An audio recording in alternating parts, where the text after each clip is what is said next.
What up, Chris? This is the show with a holding pattern.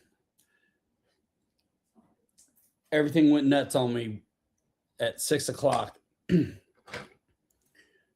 Kelly should be here soon.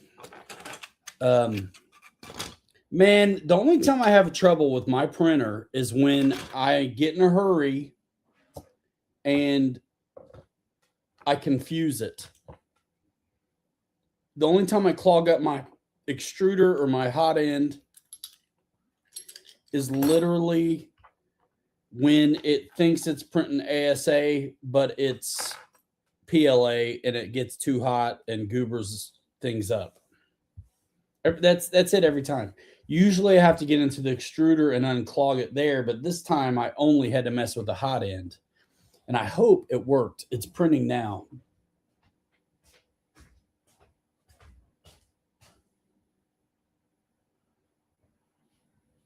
I'm going to be mad if it didn't.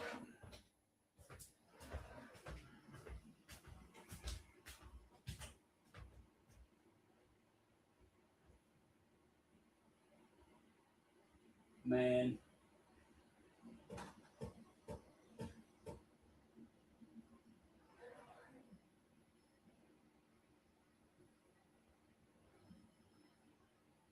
What is going on?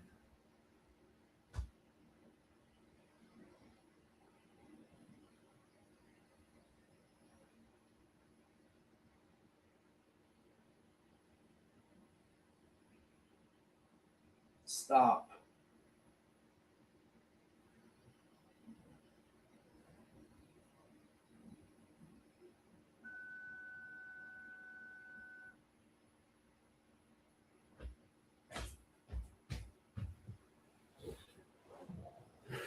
I don't know what's happening with it. I'm going to have to get into the extruder and see if something's stuck there. I know it's not the hot end. It's not the hot end. It's not the hot end. I got it cleared completely, but it might be, it's every time I've had to mess with it so far, I got to get into the extruder and take the stuff apart and dig it out there. So I'm going to check. So you're printing PLA at ASA temps, right? Not on purpose. Right. By accident. That's all. Every time this happens, that's what it is. It's God's way of saying you need to be printing with ASA. That stuff sucks. I know it does. You print with ASA, you print twice because it warps. It doesn't want to stick to the bed. And honestly, people talk a lot of mess about PLA outside, but we've had no problems. No, everything that I've printed is all PLA. I mean, I don't live in Arizona, so. Right. But you know what? Typically you're in the woods, and it's shaded for the most part. Even if we stop at the beach back there at Bago, and we're in the sun, I mean, they'll sit there for 15, 20 minutes, 30 minutes. And I always park in the shade. I mean, if you're an airplane guy, if you were flying foamies, then you already know, like, if you can get out of the sun, do it. Yep. So exactly. This doesn't seem strange for me to park in the shade. Yep. If we take a break, I'll back into the weeds and let it sit. Exactly. I'm not painting my stuff black, White roofs. By the way, I checked out the roof on the Scout. I have to, even at 55 degrees, I can't do it. Okay. I could probably do it at a shallower angle, maybe, but then I risk going out the other way. Well, and then you got work to do. I don't mind that so much, but yeah. Well, you know what? If you need me to print one for you, I'll do it. Well, you offered, so I'm going to say yes. I think it's like 6.5 or 7 hours. Yeah. Something like that. 33rds, Dad, what's up? All 25,000 of you? I'm so bummed, man, because I thought it was going to just be the hot end this time. Because I got I got everything out of there. But you know what? And maybe it's what happens, I think, is once it's stuck somewhere, then it gets stuck elsewhere. in the extruder too. It gets stuck elsewhere. Well, the extruder's trying to do its thing. Yeah. But it's not feeding it. It's just sitting there on it. Right. And so I melted it there too. Yeah, I thought I was going to have the same problem yesterday evening because I came home from work and it's like my K1 is just like dancing around and the print is down here and it's up here doing its thing. And I'm like, what the hell? Well, that's what my stuff's been doing today, printing nothing. It's running through it like it's doing it. Exactly. It's going through the bases and the motions. I keep catching it at like 3 or 4 or 5%, so I'm not getting too far. I was trying to print off another roof, man. I'm jamming on these Scouts. Ramming and jamming. Jamming on them Scouts. Dude, the Scout is, other than a couple small little tweaks, like we talked about a little while ago, it's there. It's right there, dude. Right there. Donald, what's up? What's up, Don? Once we get clear on those, we got some. Kelly's been working on the background on some other stuff too. That's going to be right there, ready to rock. But we're trying to, keep ourselves interested, but also get all the way done. So Kelly's got 2 more rigs that are ready for my seal of approval. Ryan's seal of the approval. So yeah, I printed out the Blazer body. And, long story short, I got a couple tweaks to do on it, obviously. That's what you think. It's workable, the way it is. Yeah. I think I want to shorten, it a little bit. I can't wait to do it, dude. I can't wait to see, because what's super cool about this, man, is between the two of us and I won't call it OCD, but I really do. So everything that we're making, if it was just us, it's fine. We're done. But because we're making them to share, we are working really extra hard and keep going back on it and refining things to make it that much better for anybody who gets one.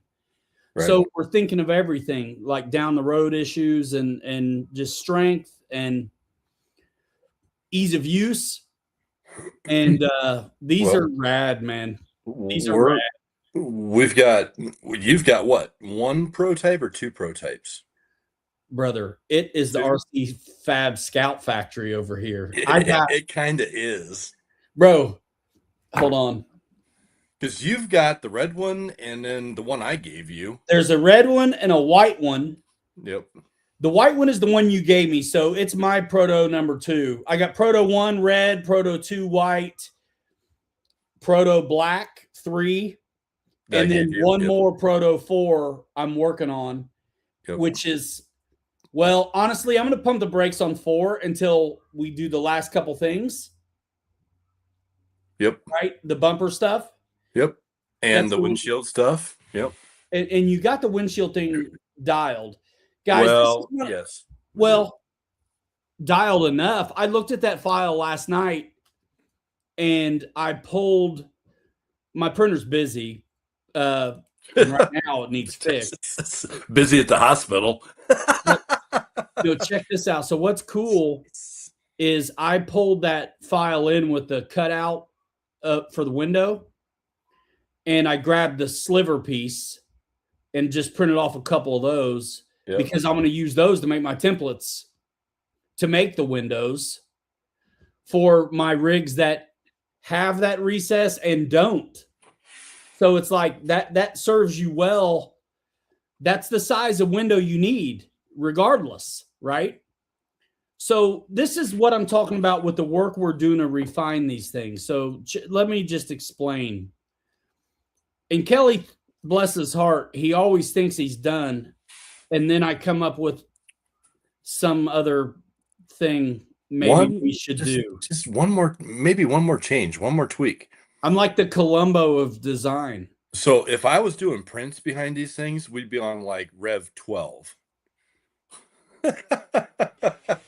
But so here's an example of what we're doing, going the extra distance to make it super dope for ourselves and anybody who were to do it. So one of my complaints usually, and Kelly knows this, I'll get a rig done. It'll look fantastic.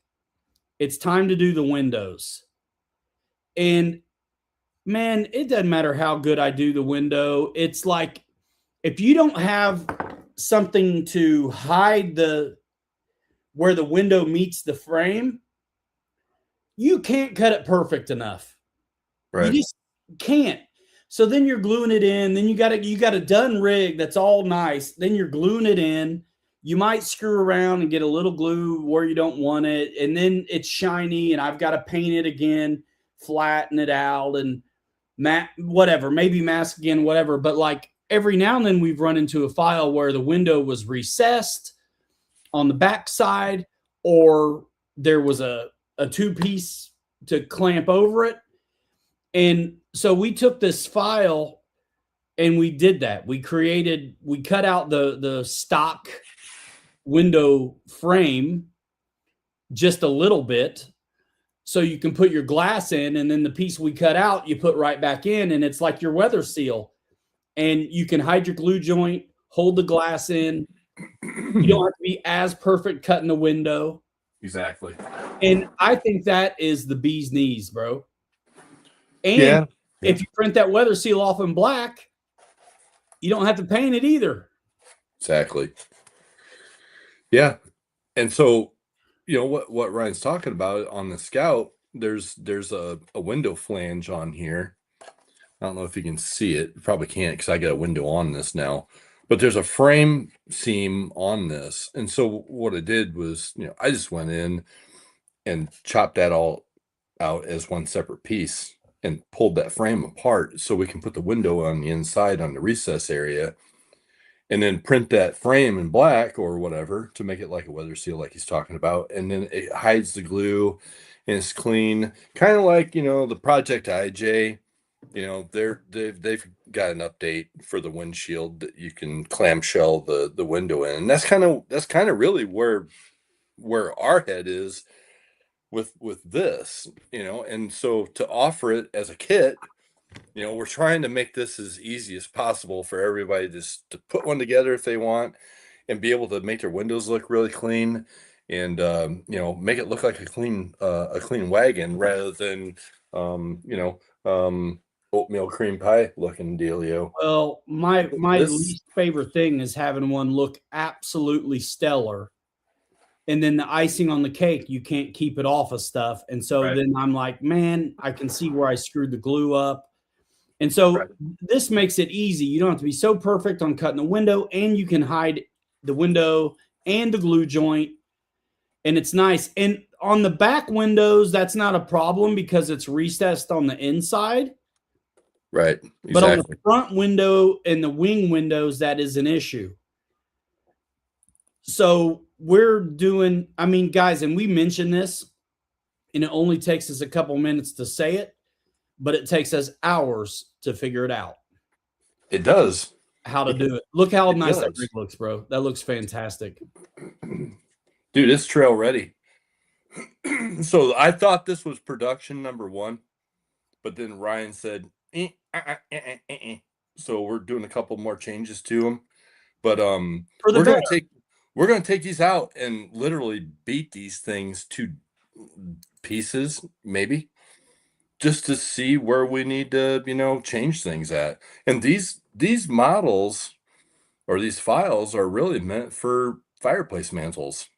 They're static display pieces. And so we're working them out to make them RC ready for you guys. And the goal is to make it modular so that this Scout body or the Blazer body I've just worked on, or the F-250 body, or the Chevy 54 Chevy, you can take and just, there's a clip in the front, just pop it, pull this off, put the 54 Chevy on your 10.3.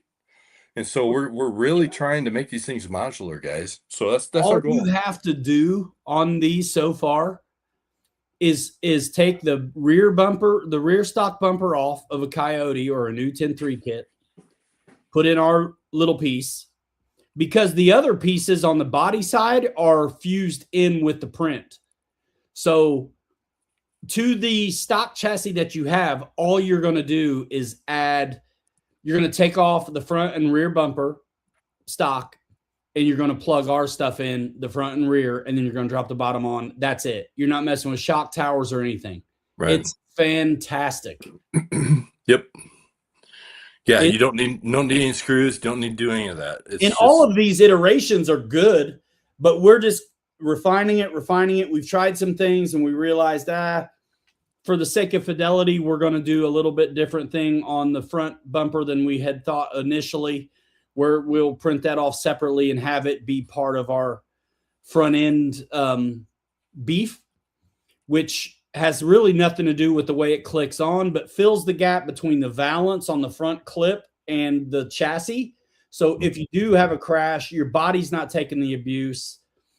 It's still the stock scale bumper, not the stock bumper, but the scale bumper, but it's backed. Between that bumper and the chassis, that space is full, where our bracketry doesn't take the abuse, the chassis does. And our brackets can take it, but why stress the body if you can transfer to the chassis? Exactly. Bro, exactly. It's good.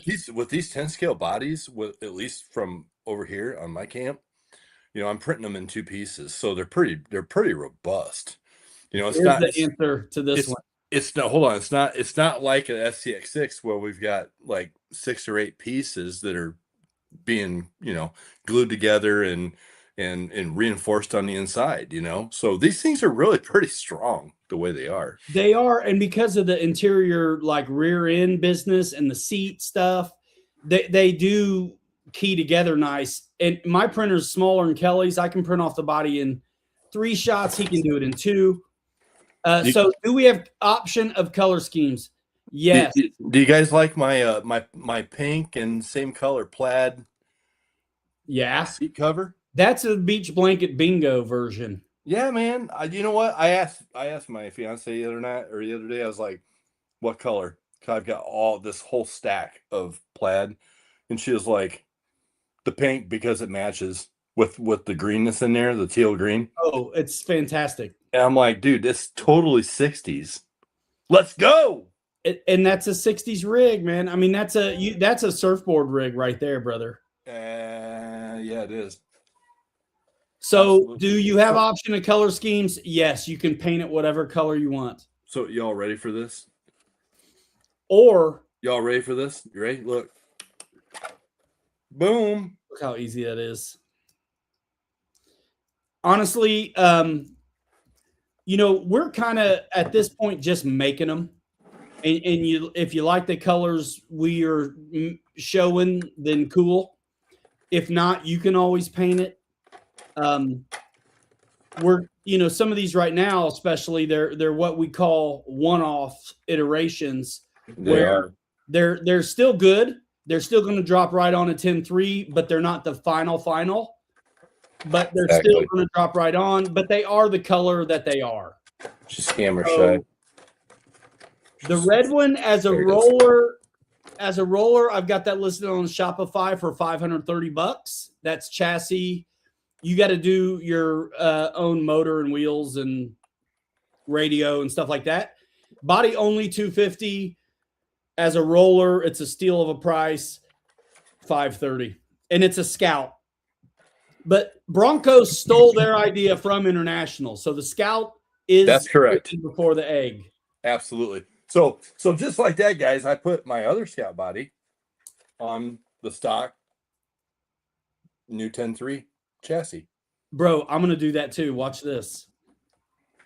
So right now I'm cleaning supports off, but okay. So let's do that. So I've got this one I'm working on. Dirty Thirds is asking how much the red Bronco is. I don't know if you answered that or not. I did, and it's a Scout. Okay. Yeah, so the body's $250. Okay. The roller is $530. So this one is not my red one. This is another one I'm working on right now, and I got 475s on this one. This is on the way to final production, but it's awfully close to what we're going to do. Let's not say production. You can say prototype, because that one and my white one and this teal one and your one you're trying to finish print right now is going to be we're going to take these things out and literally like just beat the living snot out of these. Yes. And I've already ran mine, but it's again prototype, so I won't count it. And I've got a pin system on this one because our front end wasn't dialed yet.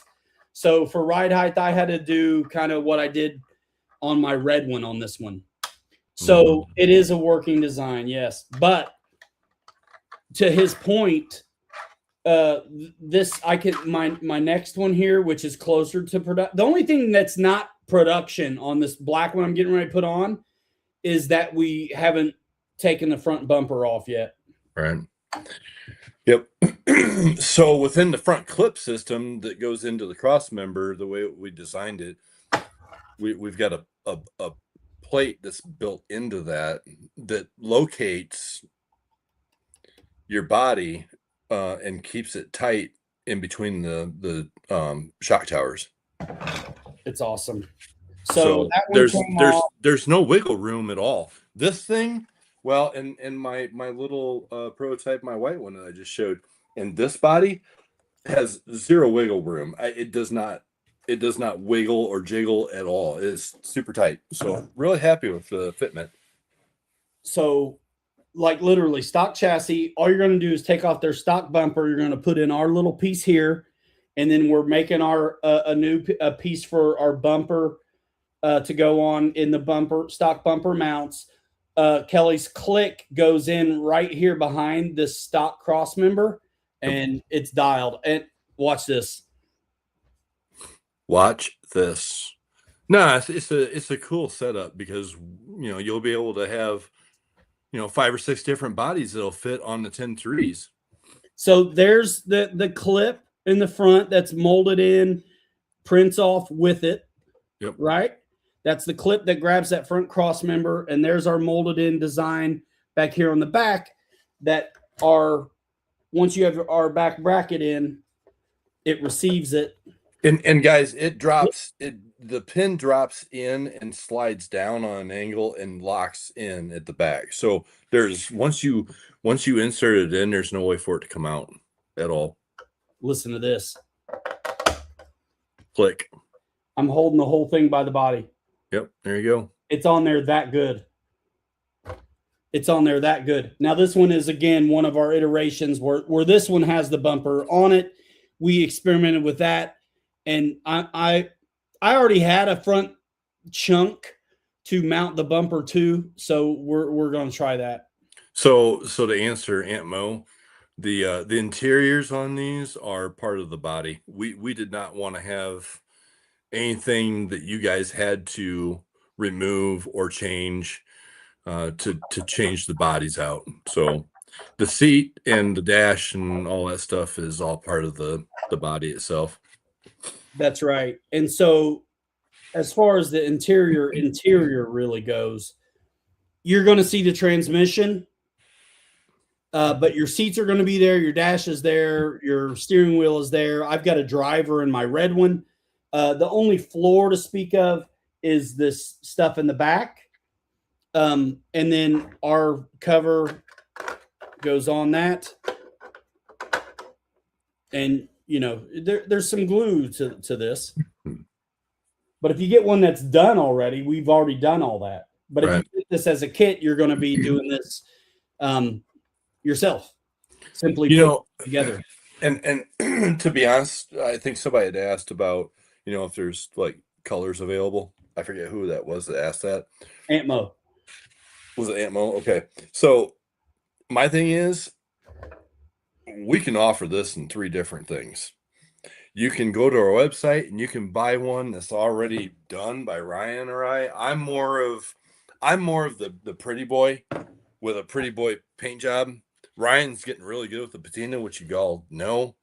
I think having some specific ones up on a website that are done and having some options of colors that you guys might want, if you want like some cool seat cover like I got on this teal one, and you want to be, red with a white, top, or a black top, and, green, whatever, we can offer some of those and do some custom things for you guys.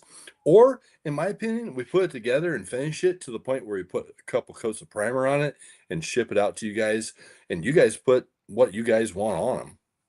Yeah. And leave the roof off, and you guys can paint those two things separately and then assemble it and glue it together and be done. And there's two roofs. There's the truck style roof, and then there's the full box back. Right. The only other thing that I would like to do, Ryan, at this point, between the pickup truck lid or doing the full roof for the box back, is come up with a magnetic design so that you could interchange them if you wanted. Like if you want to drive the pickup truck for a day, you know what I'm saying? Or if you want to put box back on, you get that versatility there and that modularity that we're trying to achieve here with these bodies. That's something we haven't talked about.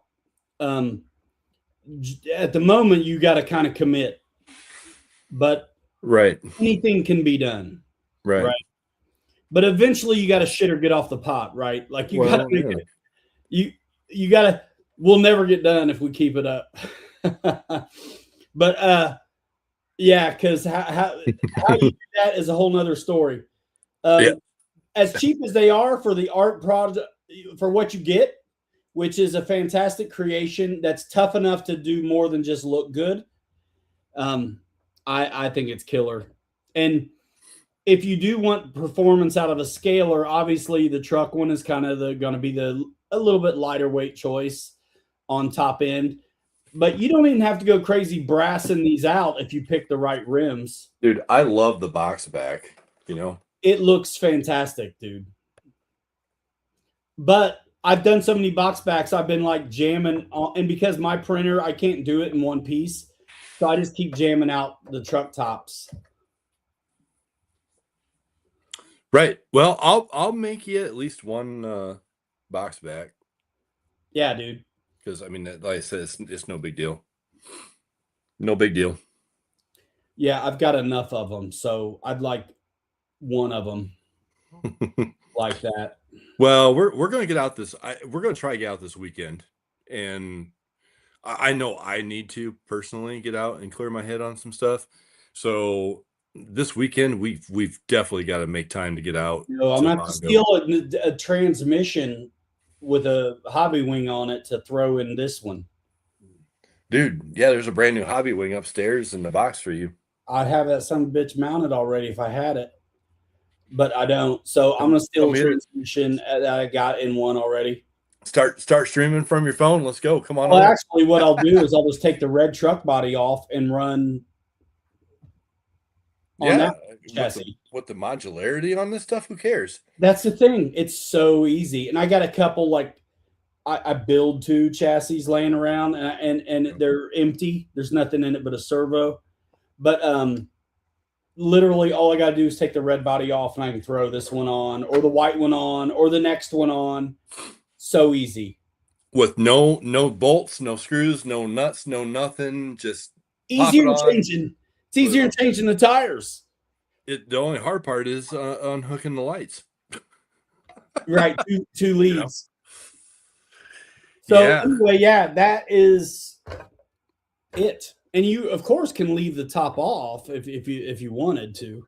But at the moment, we're making them, the way we're making them. So it is what it is. So here's the question of the hour, gentlemen.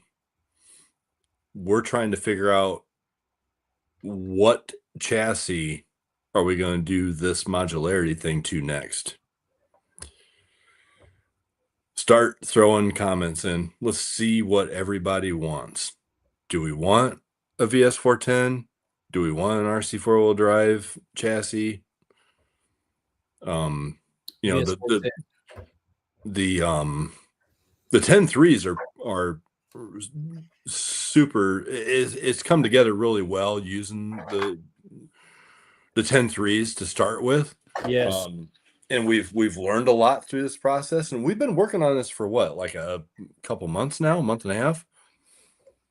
Yeah, definitely. And like I told Ryan, I said, once I get this figured out and we can get the first one kind of somewhat set, so him and I both have something to look at, then we'll, once we get the baseline set, everything else is going to be fairly easy. But man, the VS410 might be a little bit of a trick.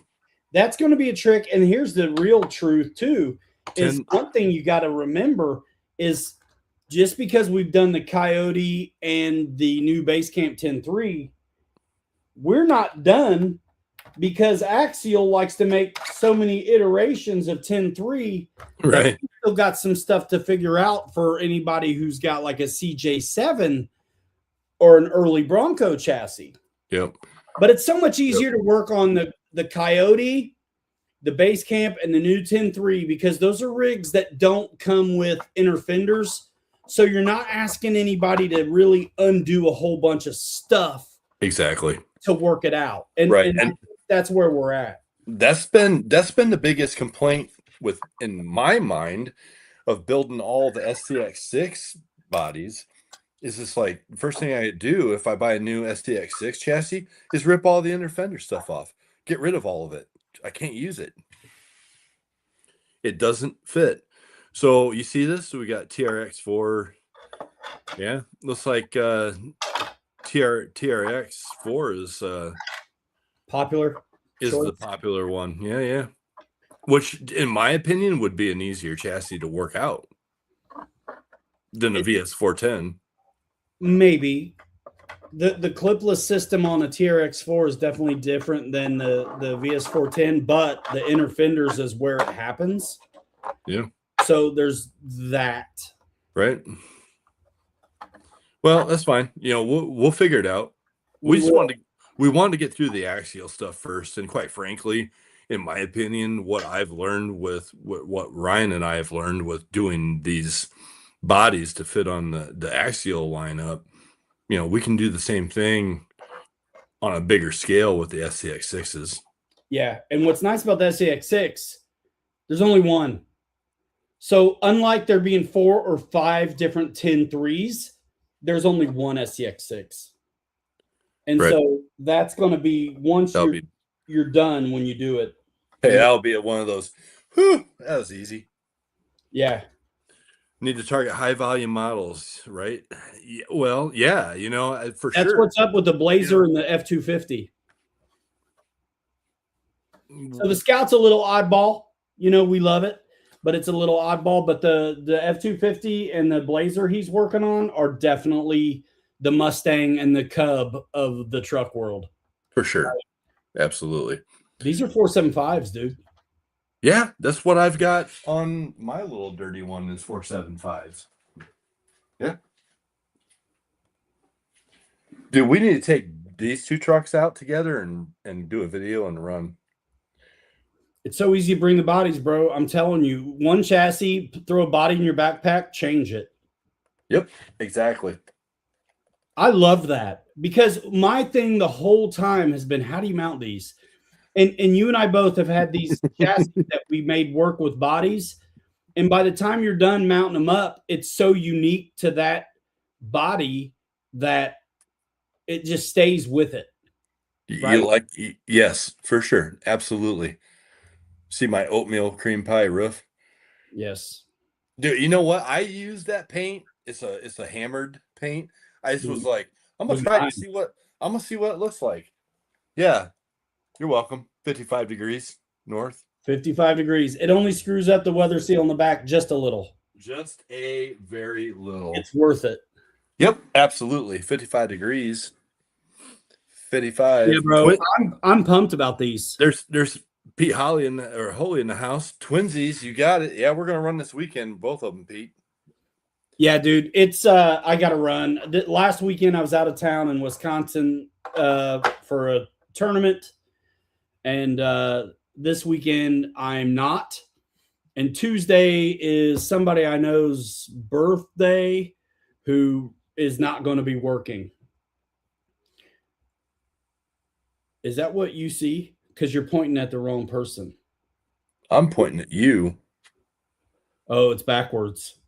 Point the other way. There you go. See, yeah, I'm backwards. And he's going to be Santa. If you guys watched our videos last year, he was Santa Claus's stunt double. Yeah. Bro, this one's got a more aggressive ride height than my red one, bro. This one's mean. I can't wait. This has got the scrub down Patagonias on it and the heavy trails. Yeah, man. It's gonna be a good time. And that's why, man, my red one is set up so good that way on the 4.5, 4.55 tires. I swear, I'm just gonna throw a hobby wing in here somehow and run this one. I don't want to change the red one. Yeah, no, don't. Absolutely do not. I got metal drive shafts that are going to go on this one because that's all I have left. So Michael Bird, yeah, TRX4 Sport kit was the first kit I built. In my opinion, still has the best instructions of all the kits I've done. Great first kit. Awesome. See that pile of tires I just got? Yeah, I see it. You want to sell some of them? Nope. Tear it up. Yeah, dude, the red ones is honestly, it's for sale, but I don't want to sell it. Like, that's how you are about everything. Like, it's so good, I don't want to sell it. That's how I keep in the game, bro. I got to move them. Right. What's up, Corey? What up? Yeah, so it's a good move on our part to do this. This was originally your idea. I'm pumped about the Blazer, bro. And yep. So I have a Blazer done. It's upstairs. I don't really want to show it yet because I got a couple tweaks I want to do on it, and then I'm gonna wind up printing another one. There's a lot of print time in these, and when you do make a small subtle change, unfortunately it's like, oh, back to the printer we go. But that's all part of the R&D process, right? And we've got to get it worked out. And I think it'd probably be a good idea for you and I to review the Blazer together before I print another one, so that way then you and I both can collectively decide on what else needs to change. Should we drop something off? Should we leave this on? Should we make whatever? Because the way it is now on this first one, it's like you and I both are going to have 3 or 4 scouts. Yep. And we might only need 1 or 2 apiece. And I mean, honestly, we like making them. I keep telling Kelly, I was like, look, we're working hard to think it out and do the homework to make sure that whoever gets one, it's quality. Yep. But we're making them for us. This is exactly why I started a YouTube channel in the first place back in the day for airplanes. I started a channel because I wanted to see on video what I wish I was seeing when I watched video. And that's what we're doing with these trucks. We're making them the way we wish they were when we bought a file for a static fireplace mantelpiece, and it's not RC ready, but we make it RC ready. We have figured it out how to do it one after the other, uniquely and independently. And we're like, let's consolidate these efforts and make it a system that we can implement into many different rigs. Yep. Absolutely. Well said. Pete, yeah, we're going to our favorite place, Bago Freddy, over near us. Over here, yeah, man. It's where we do that trail through the woods. It's like a creek, but it's washed out, a lot of sand and dirt and hill climbs. Oh, CG, Corey, you're in Michigan. Dude, let me know. Oh, nice. Let me know, text me and let me know where you're at, and you should depending on where you're at in Michigan, you should drive down and come hang out with us Saturday. Yeah. I have a feeling that Saturday morning is probably going to be our morning to get out, honestly. Yeah, I got to double check with my assistant. But yeah.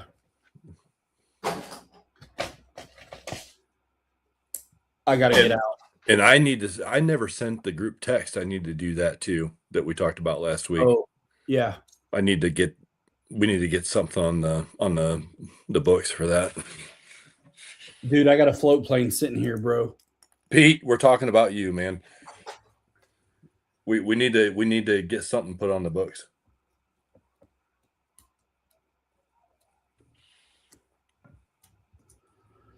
Thanks, Bird. Thank you, man. I think about flying all the time. I actually do. I just don't go do it. I'm so busy with these kids, man. It's nuts. It's fine. Bro, I've got like 5 float planes sitting upstairs, and I'm 30 foot from the water. You have no excuse. And the last time that I flew a float plane was the day with us. that with you and Bobby. Yep. Believe that? Am I allowed to say piece of shit on TV? Sure. POS would be more appropriate.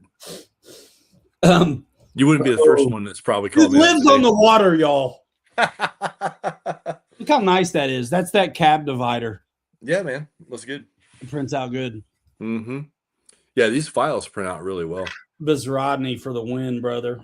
Andre. For show. Yeah, we need to work on setting up something to get him in here at some point and, pick his brain. Absolutely. We've talked about it. I'm just saying it here, Yeah. We've had enough good conversation with him that I think it'd be good to get him in here. And you know what? Let some of the community guys here kind of just be like, hey, what about this? What about that? You should do this, do that. He's got a lot of cars. He's got a lot of bodies out there, available. He does. And he's obviously got his market. He's aiming at these guys that are doing static models. Yep. And that's fine. But there's a whole RC side that if he'll partner up with us, I think it would be a good idea for him and the community. It's kind of where we're headed. Did you see? I did print the roof at 55. It's fantastic. Yeah, baby. So when I print mine, my underneath side looks like absolute trash, and so does the top that I have to finish it. If you print at 55, it works out. There's still a little bit in the front, but it's not bad at all. The only thing I don't like is it does do a little number on the weather seal back here, but it's a trade-off that is super well worth it. Bro, look at the underneath of one of mine. Yeah, forget it. And the top's like that almost too, because it's like this. So 55 degrees north, baby. 55's good on these all 55. The live long day, as they say. 33rds is like, where's Chris at? He was in the chat earlier. Okay, Corey, in Ann Arbor. Gotcha. Yeah. Thanks, Corey, for having my back. I know we talked about this. When was it? Last week or the week before? About the 55 degrees, and you're like, yeah, I'll give it a try. I'm like, dude, this is a sweet spot. It seems to just be the place to be on that roof. It's especially if you're making 5 or 6 of them and you're not going to finish them all like you did your red one. Yeah. There's a little bit to do, but not like flat. It's worth it. It's still a better starting point than going flat. I think honestly that I'm pretty sure that I printed this roof at 55 degrees. I bet you did. And because it felt good on that pickup truck cap. So I'm like, I'm gonna try it on this, and I haven't done anything to it. All I did was painted it, honestly. Well, this one not only was it ugly, but it was ASA, so it's warped anyway. Oh, jeez. Yeah. This one sucks. Yeah. Yep. ASA. Stuff stinks too. It's probably what set me off on the sinus misery. So after last week's show, guys, I was lucky to sleep for I was sleeping 10 minutes at a time for 3 days. So here's the other thing too, guys, about these bodies. Corey, I'll answer you in a second. Is that we're gonna do Pet G, or we'll do Pet G, CF or CG on this or whatever it is, either the glass or the carbon fiber on these bodies. At least Pet G, because I know that that's a lot stronger and it holds up to the sunlight a lot better, and it's probably got the UV protectant materials in the raw material. So, but right now we're running everything on PLA just until we know that these things are finally dialed. So I just wanted to make that point for us, by the way. But we're going to switch because the consensus in the community is to do something like ABS or PETG. I like PETG better than ASA and probably better than ABS. So I don't think it warps like the ASA does. Pete asked the question and left, so we got to answer it again. We're going here in town to our favorite place, Bago Creek. Come on over. It's where we do that run through the woods and that washout trail, which is fantastic. It was really wet last time. It probably will be this time. Oh, dude, we got like what, 2.5, 3 inches of rain the other night, so I'm sure it will be like waterlogged.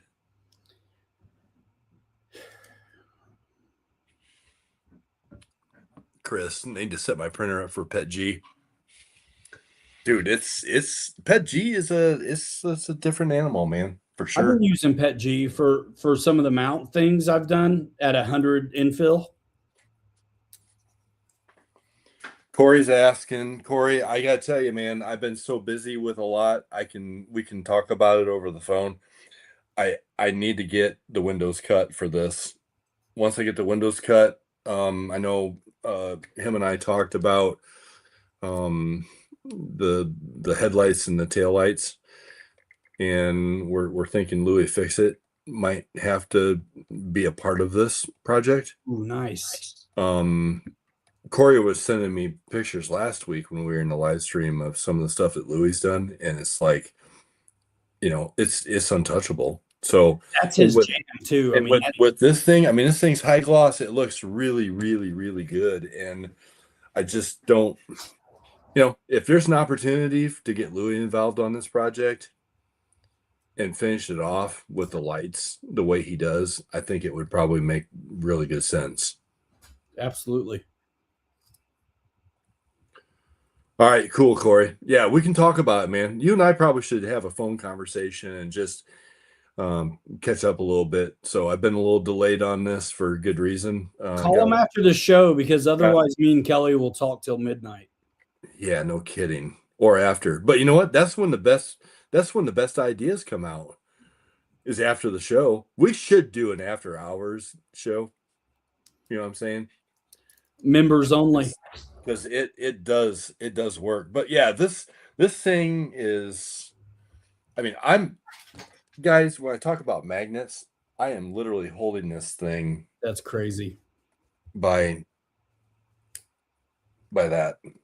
And I custom made the magnet mounts that mount right into the stock mounting pins, and put like 1.5 millimeter screws through there to hold those in, and it just really come together nice. So yeah, it's Corey, I'm not dragging you out, brother. It's just I really am happy with the finish on this thing, and I want the windows to look really, really good. And had a lot going on this week, and I just want to be really focused when I do the windows for you on this. I think that's the title of the show tonight, is like HR wants to talk to you or something. HR called. Yeah. Right. Yeah. Corporate takeover. Right. HR called. They want their money back. Yeah. Yep. Exactly. Right.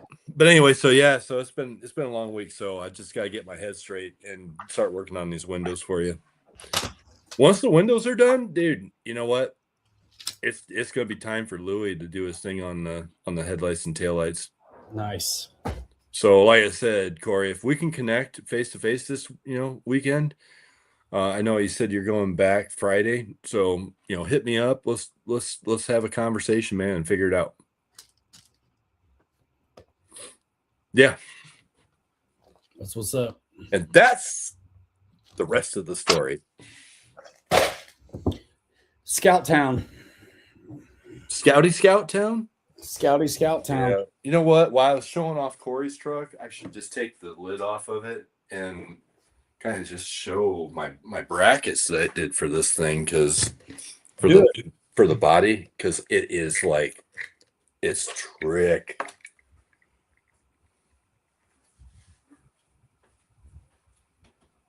Super chill, super trick. I can't wait to get painting again. So you guys can actually see what I did there. kind of. Let me change my camera real quick. And you don't need to put me on solo for this. It'll work. So I just made these brackets, 3D printed them, designed them in CAD real quick. And there's a bolt that goes through where the pin would go through the actual post. So there's actually 1.5 millimeter bolts that go through these to hold them on, and then glue the magnets in to the holders. So that's what's holding that body on. So these magnets, they claim, will hold 60 pounds each. And so I wound up using a little bit lesser of a strength of magnet on the inside of the body. So that way then they weren't getting, so it will come off easy enough. But it holds really well. I've driven it with the body on it, and there's no issues at all. This is you had to use smaller magnets on the body so it would actually come apart, didn't you? Yeah, that's exactly what I did. Yeah, a little bit less strength, a little bit smaller magnets. If you on had the body those side, doubled up on all four corners, you'd you never couldn't get the it body off. Right, exactly. So it drives super good with this setup. This is a Element Ecto chassis with the IFS2 system underneath it on the front. So I'm excited, man, because this thing drives out really nice. It's got a big fairly good sized Spectrum motor and ESC in it, because this was one of my pre-runners. And Corey's idea and thinking was, hey, can we do a Tahoe body on this chassis, make it so I can just pull a couple pins, take the brackets out, and put the 442 body, that Olds 442 body sitting back here in the corner, on here and run it as a pre-runner. And I'm like, absolutely. So, again, he's going to have two with a little bit of ankle work. He's got two different bases here, man. It's cool. That's cool. That is cool. I think that's super neat. I mean, it's kind of. Oh yeah, I'm digging the RC 4-wheel drive tires. I think they're, Corey, correct me if I'm wrong, I think they're 255s or 265s. They're fairly small, but we had to do that in order for the Tahoe body to fit and to make it look, proportionally scale. So yeah. So good stuff. Otherwise, you'd have had to cut the snot out of the arches. Oh yeah, and I did not want to do that with this thing. Yep, absolutely. Throw that body back on it, dog. You want to hear it click? Yep. There it is. Come on. Awesome. Yep. I got new tires today, and they are of the smaller scalar builder variety. Okay, so Corey said 255s. Perfect. Thanks for confirming. Let me show you. Now my problem is I need beadlocks again. I don't, whatever I make, I spend, y'all. That's what keeps the world going around, y'all. My wife's like, can you sell a truck? Because we got to do a hotel for one more out of town travel lacrosse weekend. I'm like, oh, sure. I mean, I've been trying to for weeks. I mean, nothing has changed. Okay, cool. Yeah, I got you. But I did sell the Corvair. So, and the Mickey Thompson 455s came back in stock. And I had a set and I loved them on the Corvair, and I let them go with the Corvair. I sold it as a roller. And then they were out of stock. And then they were in stock for like a day, and they're out again. Bro, you teased me on that yesterday evening when we were on the phone. I'm like, what? And I looked, and they were gone again. Yeah, I'm like, son of a bee. So these 455s are fantastic. And then these more pedestrian BFG Baja TAs, which are currently on my Red Dog. And what I initially bought for the pre-runner, that's kind of how they were marketed. Right. But dude, they're a perfect scaler when you want a tire that's not tiny like a look at a 419. Hold on, watch this. Hold up. Wait a minute.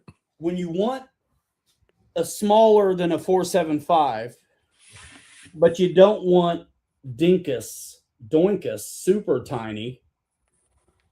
These 4.5s are so good, bro. Yep. So I got a set of Mickey's and I got another set of these. If I'm not mistaken, that's the set of tires that Pete had on his pre-runner. I think so. Yeah. I can't believe I'm letting this go. You're nuts, man. That thing, guys. I should be charging $1,000, but it's only $520. That body is absolutely amazing.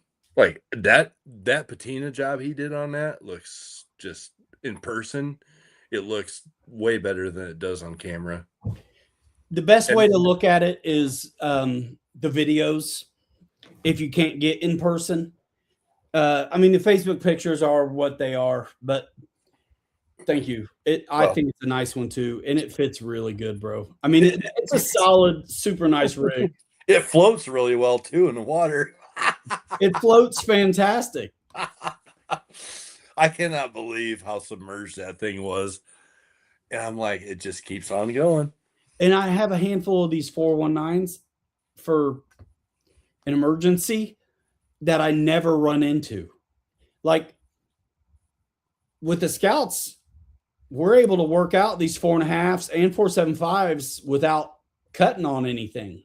I think the 4.5s are the ticket for at least the Scout, the Blazer, and most likely it's probably going to be the ticket for the 54 Chevy as well.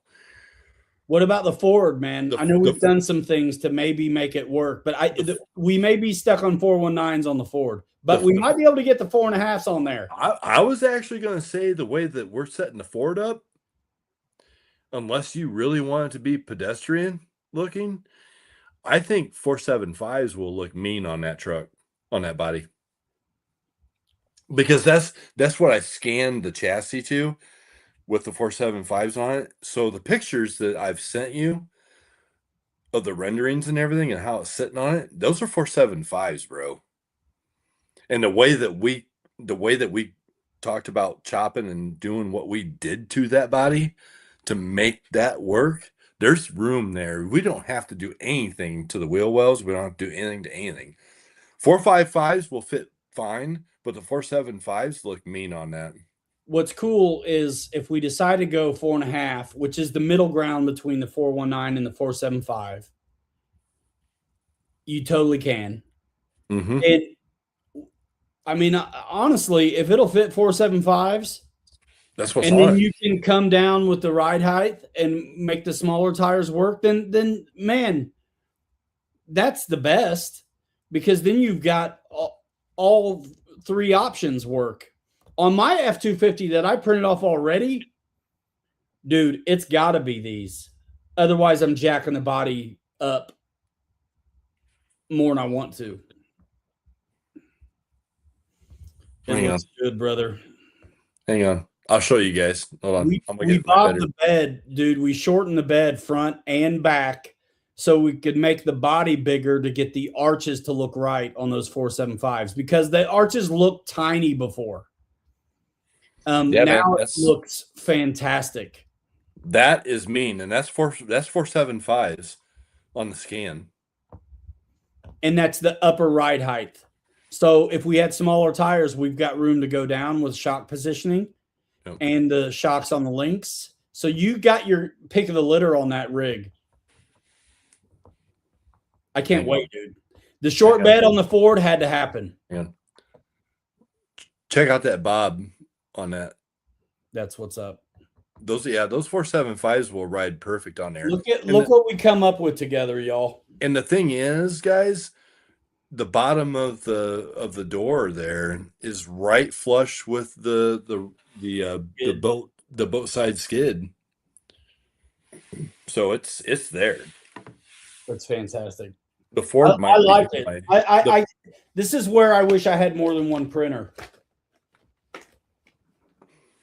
Right. But I want to get a production. Actually, I kind of can pump the brakes right now because I'm waiting on the bumper deal. I don't know if I'll have it by the weekend. It's Wednesday. What, the bumper deal? Watch me work, bro. Okay. I'm early up in the morning. I'll print the other stuff and wait for those pieces. So see, guys, this is what Ryan does to me. He'll keep me occupied till about midnight tonight before I'm like, man, I'm just wiped out. I gotta go. And then about 2:30, 3 o'clock, when he's deciding to sign off, I'm coming back up out of bed, going, you know what? I need to get downstairs and work on these files. And about 4 o'clock in the morning tomorrow morning, on about 3.5, 4 hours of sleep, I'll be rocking out those files, and he'll have his bumper to put into his 10.3 prior to Saturday. Yeah, I really do want a production run with the window recess, the bumper thing. I mean, I've got scouts that are ready, but I want to run the production one. Look at what Dirty said. You guys are getting cocky about these prints. What do you mean? You know what? We're just trying to work it out, man, so that everything just fits. I mean, they're good. They're good. We're working them, so they're working it out. Yeah, for the application. Yeah. For not sitting on the mantle, but actually fitting on a 10th, a rid and being tough enough to go enjoy it. Because there's a lot of good looking rigs that you would never beat on. But we're in the habit of making them to beat on. Right. And the bob in that bed does a lot of good things for us. It lets us make the truck bigger so the arches aren't too small. They don't need cut. Like sometimes you'll see rigs, and I've done it too, where you'll cut the arches out to make things work, and that's fine. But if you don't have to, that's cool too. There's enough other work to do that if you don't have to, it's fine. And the Ford as it is, it's a long bed. So yeah, the departure angle a little bit sucks. It would really suck. We fixed a couple problems with those changes. We're able to get a bigger arch that make 475s work. On mine, 475s wouldn't work. So this tweaking and messing around Kelly's done and bobbing the bed keeps us from having to screw with the height and the width being out of whack to make it work. We made it work, but stayed in the original parameters. Yes. So what we did was right behind the cab at the front of that bed, just sliced it off, and then I sliced off another section right in front of the wheel well, and brought them together to be able to, because I had to get rid of something between inside and inside of wheel well. So I started there and then lengthened it, and that stretched the wheel wells out like what Ryan's talking about and what his idea was, which was a great one. So we did that, and then we went to the back, and I cut out a section back there and brought the tailgate and the back section of that bed forward. So, dude, that bobtail, I mean, your SCX6 F250 was a rock star. It was a performer because it was low center of gravity. Your wheels were sticking out. You could go over anything. That's kind of where I live at, right? On the SCX6s. Yeah. This thing is going to be a performer. This 10.3, it's going to be a performer with that body on there. And my Ford 250 on the 6 worked out because I made it work out, not because I planned it to. Right? This is why we know what we're doing now, is because we screwed them up on the way. It was the piece of sauce cans what was making it work. Well, it was too small. It was too small for it, and I had to cut the arches to make it work, which is why I didn't have a crappy departure angle, because I had to open them up backwards. And because it was small, the approach was amazing. Because it was small width-wise, the tire was always going to be the first thing to hit from no matter which way you were coming at it. Yep, exactly. You know what I mean? Yep. So now with this, we're emulating that, but not forced into it because of an error on size. By the time I got done with that Ford, you've got how many hours and how much filament in it? I'm cutting the arches to make it work. You know what I'm saying? I'm not going to throw it out. Hey, dirty thirds. Let's talk about getting cocky with Prince, bro. It's a Cocker Spaniel. That thing is crazy. It's crazy good, bro. It is. Look how big it is, bro. Cocky Spaniel, Prince. At your service. I need to get this thing back out and drive it again, bro. That's why I need to. I hated you didn't get to drive it at Beat the Creek. Bro, I know, because that was gonna be right out of the gate Saturday morning. And I was gonna put it in the competition because everybody loves the Mutt Cuts truck, man. I wasn't even going to do the competition, and guys were like, "You got to put that in there." I was like, "All right." What'd you win? Well, I didn't win, but I put my trimmer's truck in there. I know. I won the only SCX6 in the freaking show and shine is probably what I won. Which I don't think there's anything for that. But I think I had the only SCX6 in there. If there was a category for SCX6, I would have took first, second, and third. Yep, you would have. Only one. You were the only one. Beat the Creek. Yeah, man. Yeah. Nah, I have Beat the Creek. It was cool, but like I said, me personally, I was kind of like, man, is it worth the drive? I don't know. I can't believe, how guys come from all across the world to that. It's about the people, so that's why it's worth it. But like for like us, we beat the creek 10 minutes away. Yeah, but it ain't that creek. I know, but you know what? We have a ton of fun. Sure. Down there in that creek. I want some of that. What if we can find what they got anywhere around here, I'll never leave. We need to that creek was awesome, dude. To run my trimmer's truck through it and survive was awesome. Yeah. To be able to run the Corvair there was cool, man. Oh yeah. Bro, I ran my International, that little weirdo, and then the CJ7 Rock Teched out Beat the Creek too. And I ran my Optic there. I loved it. Yeah, it's a drive. Oh, by the way, that speed sensor business that made it hell where I didn't think I was going to make it. Oh, yeah. So let me tell you this story. I tried to tell you the other night, but you weren't around. So it's Kentucky-ish, right? I guess. And so it gets pretty hilly there. And I got a car that between 1,800 and 2,200 RPM just acted like it was missing. It just didn't have any power. I couldn't hardly get up the hills. So by the time I get to the top of the hill, I'm going 55, maybe 50. But traffic around me is going about 80. On the downside of the hill, I'd go as fast as I could do because I knew there'd be another one I have to try to roll up. Brian's like, later, guys. I'm in cruise control mode, Bro. neutral. Well, imagine driving next to me. It's like this guy's passing me, and then I'm passing him. He's passing me, and then I'm passing him. It's like, what's going on? And I was just so lucky I made it there. That's and funny. So subsequently, I've done if you ever have any questions, there's this thing called Google. It's amazing. So I don't know anything except that I'm willing to look.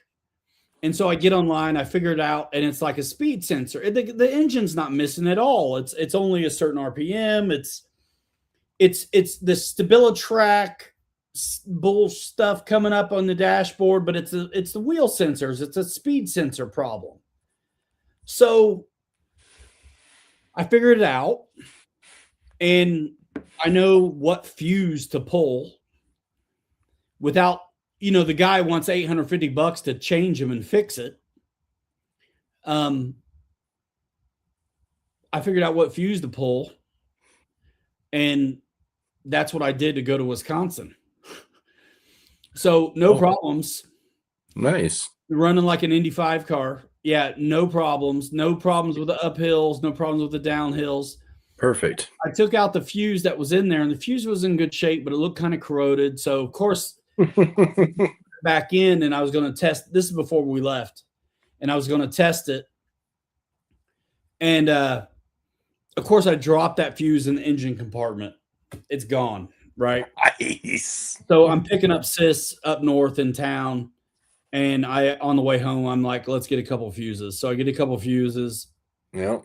And just for giggles, I'm like, let me put in a new one where I took that one out. I had just cleaned the pin, the blades on the one. I was going to put it back in, and I lost it. It flew out like a circlip, bro. Lost it in the engine bay. But yeah, so I bought new ones, and I was like, just for giggles, let's put one in. Yep. It was fine. Oh. Because one thing that happened when I pulled the fuse out was I lost power steering. It wasn't bad, but I lost power steering. Like, if I need 2 hands, my wife needs 4, right? Right. But I was going to do it. But when I put in the new fuse and then it solved the problem, yeah. Well, shoot, I'm going to leave it in until I need to pull it, and I haven't needed to pull it. So there must have been just enough corrosion on those pins. Yeah. On those blades that just wasn't making good contact. We all know how 12-volt systems work. The fuse was intact, like not blown, but it could have been. It's like Bird just said, that was a sign, Ryan. The fuse wasn't no good. $850. Google, thank you, Google. $850 or $10. So imagine this, everybody in here. Ryan's coming back from up north with his family in the car, and he's doing a Clark W. Griswold move with 2 of his SCX6s pulling the car down the road. I mean, that would be an Axial commercial. That's okay. They wouldn't post it. They wouldn't share it. I could tag them on it 1,000 times.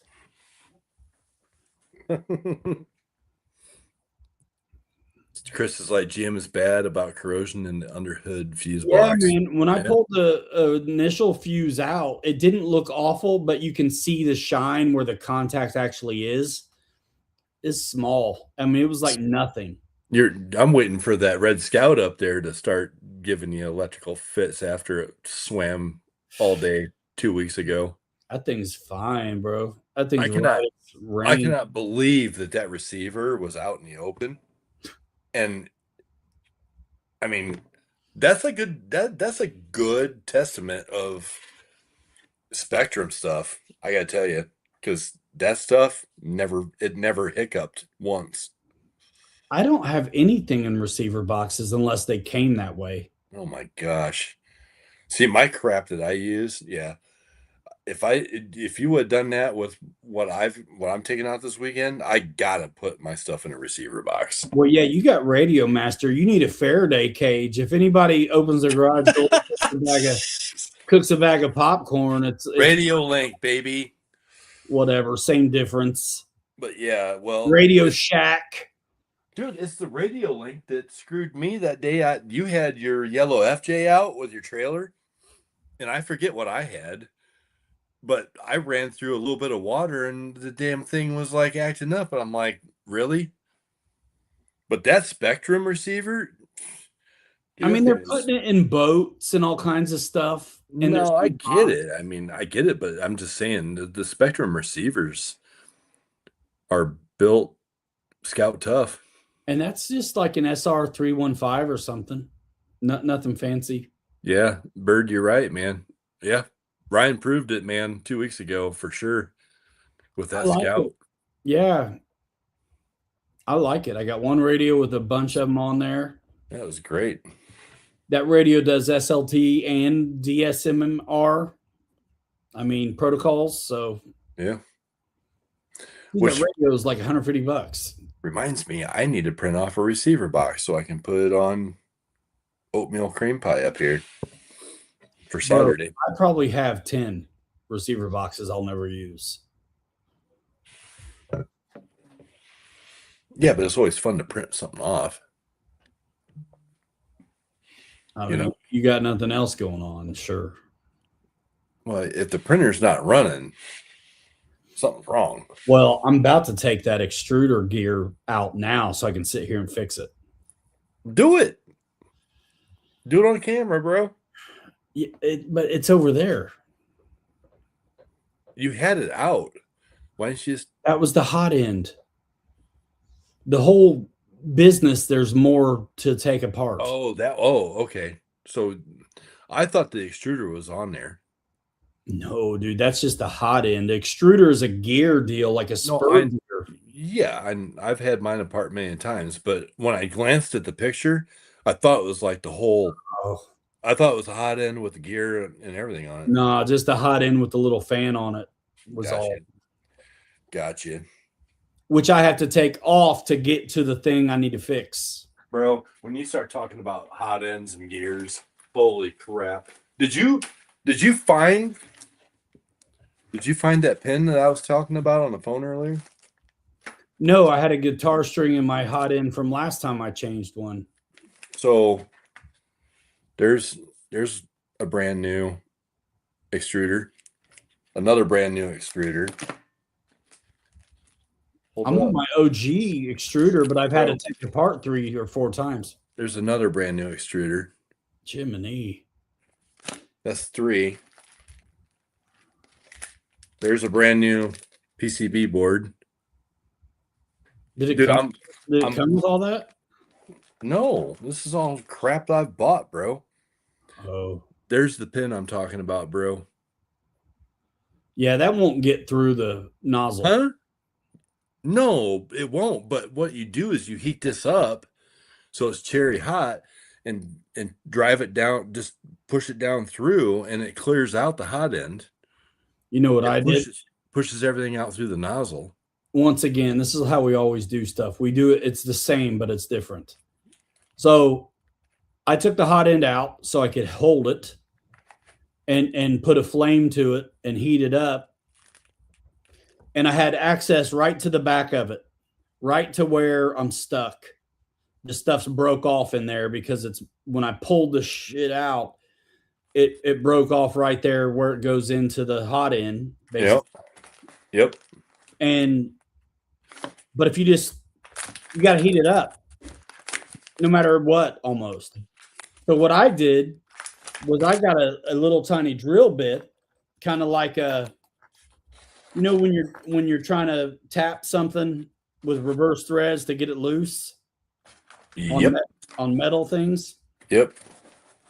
So I heat up the nozzle and I got this blade, this bit in there, and I get the whole thing to turn. So I'm able to pull out this much right away. Yep, big chunk of it. And then all I had left was just a little tiny bit where I'm coming through the bottom, the business end with a guitar string, the high E, and might have been, string. It could have been a B maybe, but high E goes through that 0.4 nozzle just fine. Yep. And so I could see light through it before I put it back together because I was like, man, I'm not going to put this back together if I can't see daylight, because every time I put something back together, I'm not done yet. And so I did it. I tried to print again. Guess what? I'm not done yet. So at what temperature did you take that to? Well, the problem was 220?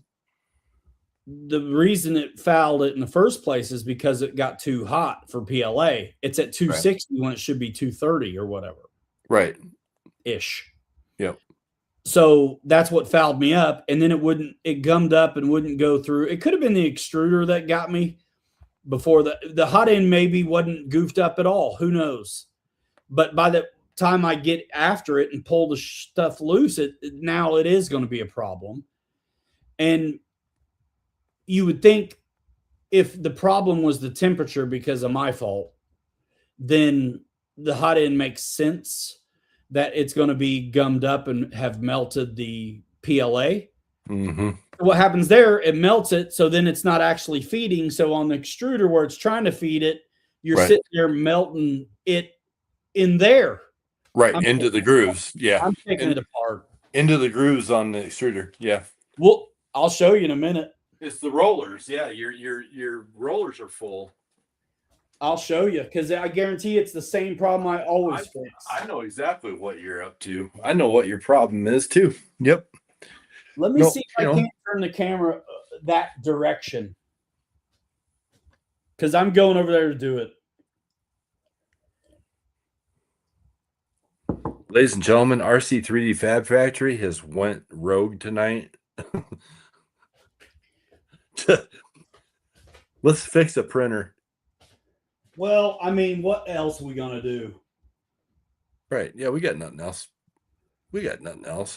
Just do it. There it is. I can't get any closer. That's what it's going to be. You got to carry the show a little bit, brother. Nah, it's fine, man. You know what? It's perfect.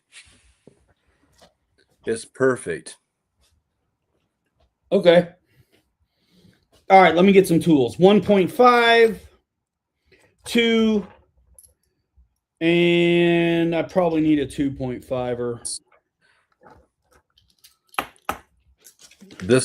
This is where the show starts, ladies and gentlemen. 3, that ain't it. 3, 2.5. All right. Where's my headlamp? So Ryan, do you have to take your carousel off the top? Your loader to do all that? Can you see me now? Well, we did, and you're like weirdly happily waving at something off in the distance. It was you, Turkey. Because the camera's over to your right. Oh. Yeah, there you go. All right, light bright, go in. Let's do this.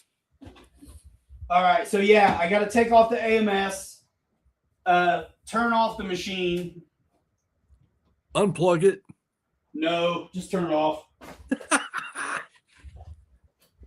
I've done this so much, bro. AMS set over here on the boxes. I'm gonna read you real time comments. Pete said, "Get out the pickaxe and night goggles." Who said that? Pete. Get the pickaxe and the night goggles out, bro. Bro, I'll do this in no time. Poor little bamboo.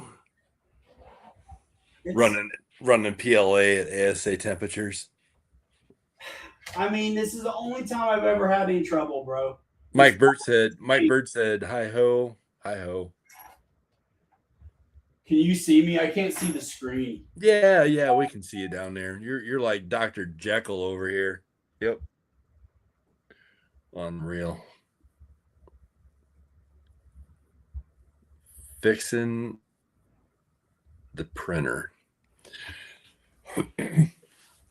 Yeah, this is fun. This is something different for everybody tonight. I'm actually enjoying this. Well, pretty soon I'll have it back over there at my table. You know, honestly, working on a 3D printer is just a pain in the ass. I'm just going to say it, pain in the ass, because there's no good way there's not enough room. It's almost like working on a Chevy or a Ford.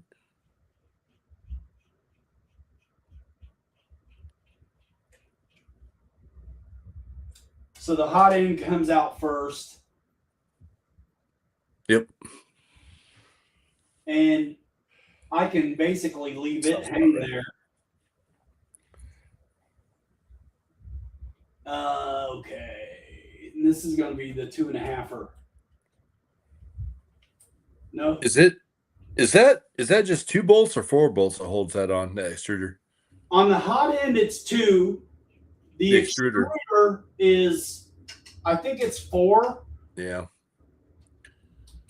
Sounds about right. See, like, I think my extruder, let me think about this. But I also have a little weird, I got some electrical stuff that has to come undone too. That's a little 1.5er. I think my extruder's held in with 2 bolts, but it kind of cradles in right behind the or at the top of the hot end.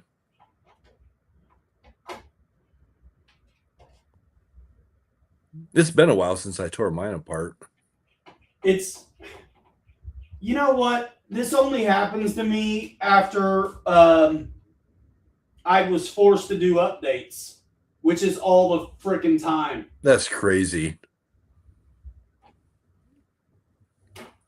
Does it just like, so when you do the updates, does it just default to like a ASA temp?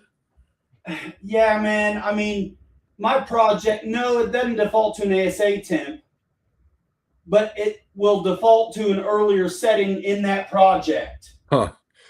So if I were to start with a brand new project, it'd be fine. But I'm going to one that pre-existed. And if I'm on a plate, because I'm all the time throwing new stuff on the plate, and there's sometimes where, yeah, I printed ASA because it was like a test run or right. Whatever. Yep. And I'm like, I don't like that stuff, so let me test with that. And so it's just my fault. And then I select the right reel, but the software was still thinking it was ASA.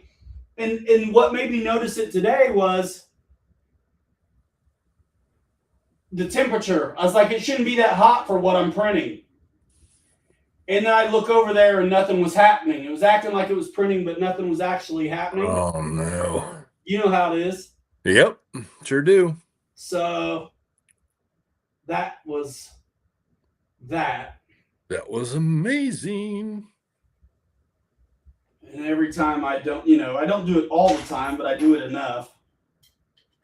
I've got a little slicer I have to undo, like a cutter. It's just a little pin blade that you got to get out of the way. What is that for? It's a cutter. It's like, I don't know, it's a cutter. It's so you can cut the filament that's still in it, and then your new stuff will come in and purge it. You know? All right. Yeah, you got the fancy stuff on that. I'm old school over here. Pete says, working on transforming my AE CR12 into an Element Enduro 12. Bushido mini truck Samurai should be done soon. Oh, nice. Awesome.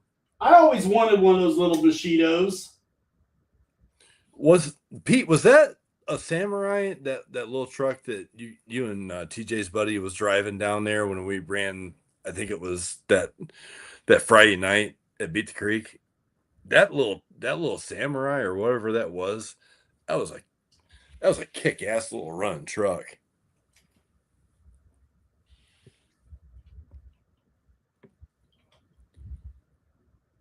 So yeah, Chris is saying it's to change colors. Yeah, see, I don't have that technology. I don't use it, but I have it. Technology, I don't have it. Okay. All right, ladies and gentlemen. Now it's time to get the blowtorch out and melt that stuff out of the gears. No, it's more of a dig. I wish I could just heat it up.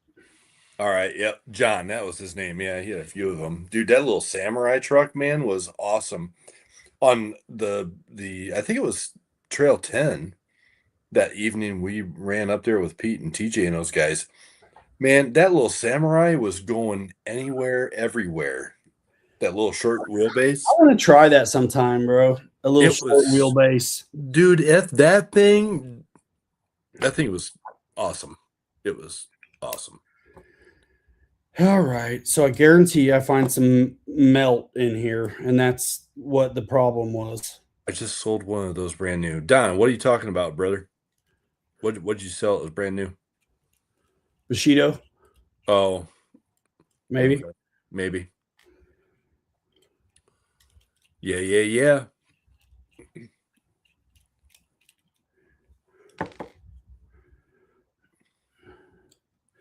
I should be fairly quick at this. Yeah, Pete, we need to do a float fly pretty soon. That's what I'm gonna be doing a little group text here pretty soon on. Let's get after that. It's supposed to be in the 90s next week. It's gonna be hotter than the blazes. Let's do it on Tuesday. No.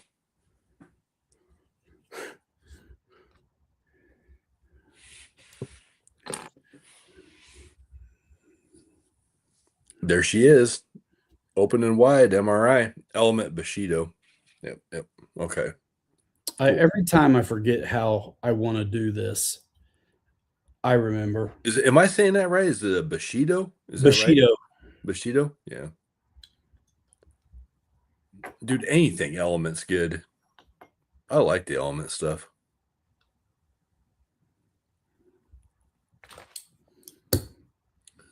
Teaming associated.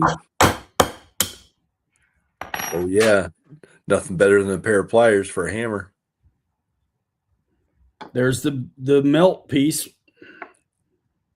There it is. So are those plastic gears or are they metal? Well, the little ones are metal, but the big one is Is that right? The drive gear? Yeah. Okay.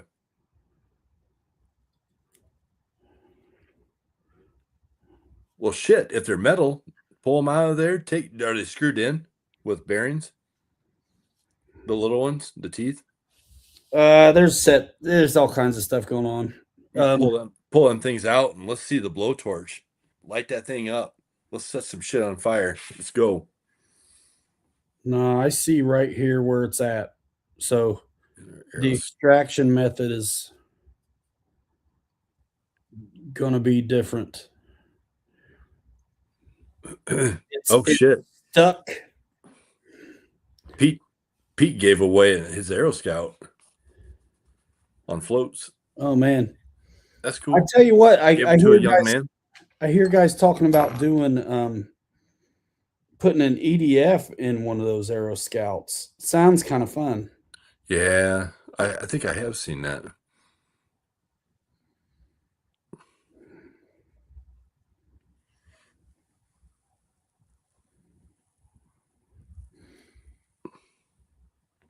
Pete, have you ever flown one of the Carbon Z150s on floats off of water? I'm sure you probably have. Dude, you ever flown one without a flat mix? If you haven't, come on over, because I got one. Ha!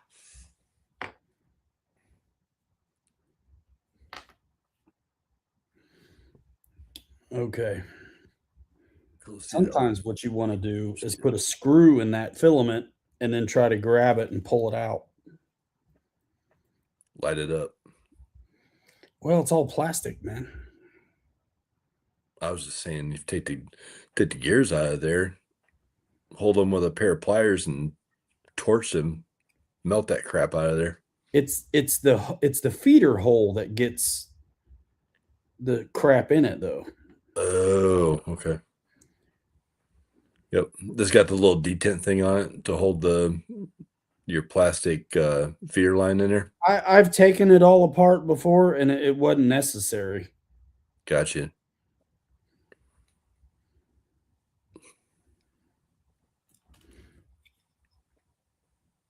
I almost had to rotate my head around to read your Cobalt headband. Cobalt's upside down, Ryan. Oh no. Oh no. Cobalt. No bolt. No bolt. No bolt. So yeah, so we're trying to fix Ryan's printer over here. Yep. It's just a little piece of junk stuck in there, man. Now what we need is you need either a B or a G guitar string. Yeah. A little smaller one to get in there. Fun times, man. Yeah, it melts in there pretty good, bro. When it melts, it melts. Well, yeah, and it keeps feeding it until it can't feed it anymore because of the gears getting full of material. So yeah, it packs it in there like the gear stays. You know, I've had to clean them before, but it stays. They usually stay pretty good. What gets screwy is the hole that it's going through right after the gear is plastic, so it melts. Just tap it in, Happy. Just tap it in. Bro, I got it. Nice. Well, did you get the tub done for the Scout, or did that all go south during that time? No, the tub's done. Hey. There it is. That was melted into the hole. There's the blockage, ladies and gentlemen. I'm gonna be printing before the show's over, yo. Dr. RR in the house. Dr. Octagon. This kind of reminds me of when you and Mike did surgery on your Corsair. Bro, that video should have went viral. That was a good video. Did you guys break into a dentist office to make that happen, or no, what? He worked for a pain doctor. We went there after hours. Nice. So now one way you know your stuff is good is that the gears all turn again. There you go. That's a good sign. All right, slap that bitch back together. Let's go. We got prints to do. I'm doing it. I am going to go take a 5-minute quick break, and I will be back. While you work on getting that thing put back in. Yeah. Come back so I can get back over there. I'll be back in a couple of minutes. Okay, cool. Because I'm ready. This 4 screws and I'm going back over. I'll be back. Okay. That's the extruder problem. I maybe didn't need to clear out the hot end like I did, but you always hope that's what it is. Oh, back on my channel, bro, there's a real fun video from a while back where I crashed the Corsair really good because the ailerons were reversed. And then we took it to the hospital and fixed it. F4U, yeah, man. This would have been 7-8 years ago at this point, probably.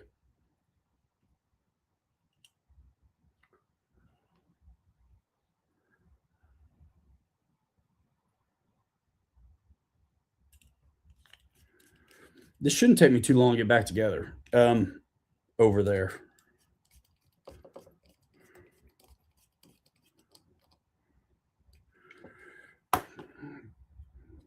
Yeah, extruder is good.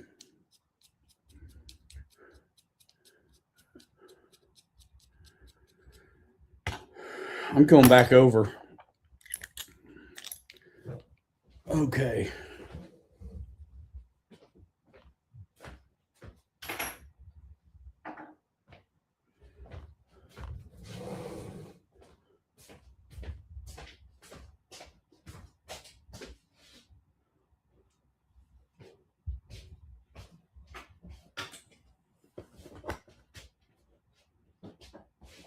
All right, into the S show over here.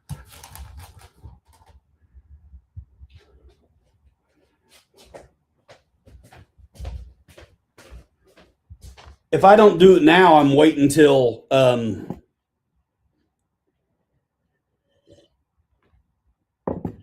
super late to get it done. All right.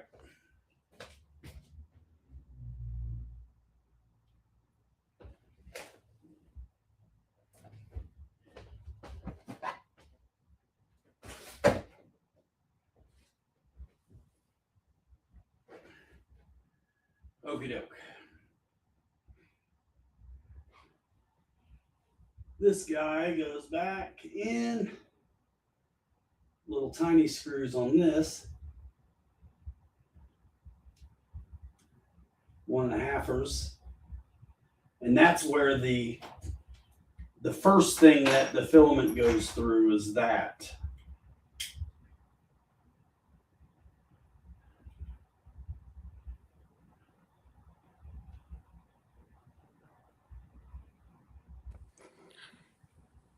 He said, I'm not waiting anymore. He went in. No, man, we're going to print. We're going to start this next roof real quick. Perfect.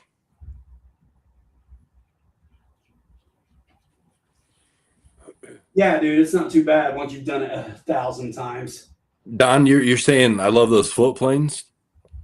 Yeah, man. The planes are awesome. That's how I got started in RC. Was my dad taught me how to fly planes. I think when I was about 7 or 8 years old, and I still don't know how to set the flap to elevator mix. but that's okay. Ryan does it for me. When we get together and fly, he's like, let me adjust this and dial it in for you. So that's what happens. I save him just for him. Although you couldn't do that with the Kristen Eagle because, well, there's no flaps on it. Yeah, it was already good. It was already good, straight from the factory. Don says Corsair question mark. Yeah. I don't know. That FMS Corsair I had, it had the doggy motor in it. And me personally, I thought it flew fine, but we've talked about it on here in the past. I forget what motor was in it. What, three, it was 300 and something. Well, the improvement was like a 360 and it still sucked. Yeah, and what did I have? Like a 3, what was the original one? The 3, was it 300 or 325? It might have been 300. Yeah. I think it was. Because I never flew the one that had the upgraded motor system in it. Well, I did, and it sucked too. The one that's the best, honestly, is that Flightline one, bro. Gotcha. Because it was fast right away. So good. It'll be interesting to see how we do it flying airplanes after not doing it for a while.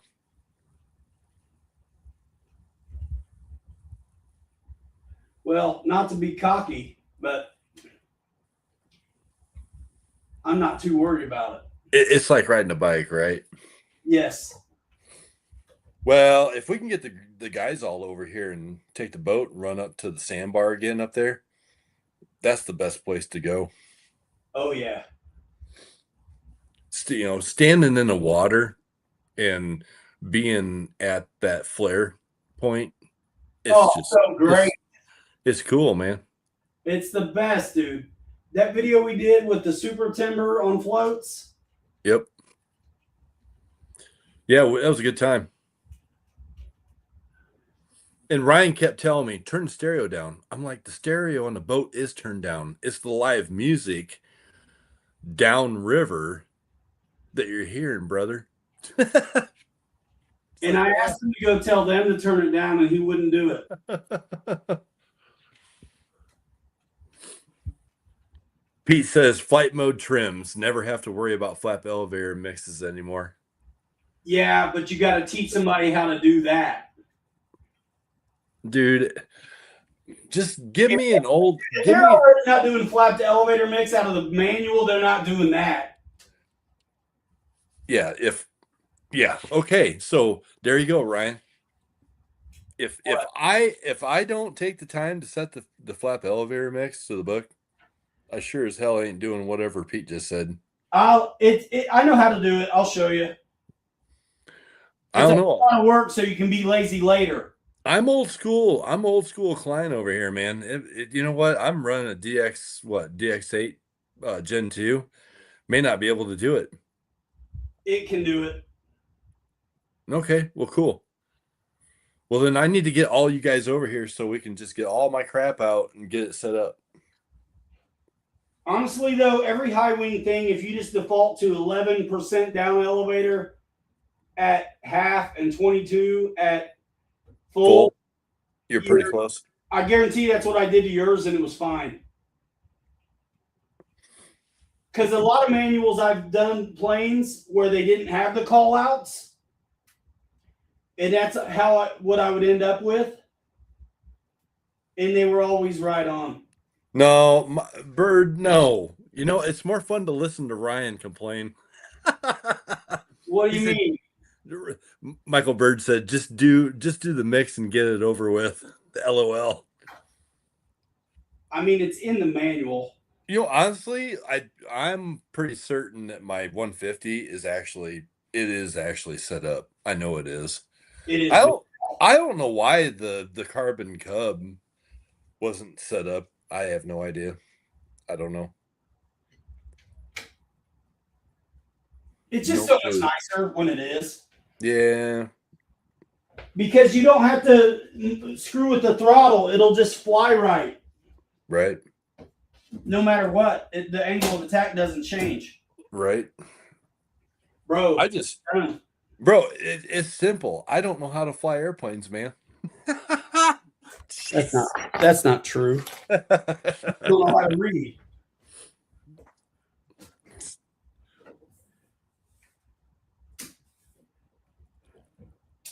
Uh-oh. He's powering everything up. He's going to do a quick calibration, and he's going to be off and running. Calibrating shack. You're not calibrating shack? I can't believe you got that RMS or whatever they call that thing, and you don't even use it. Well, yeah, it stores my filament. That's crazy. That's crazy. All right, well, job well done. Job well done there, Captain. Not yet.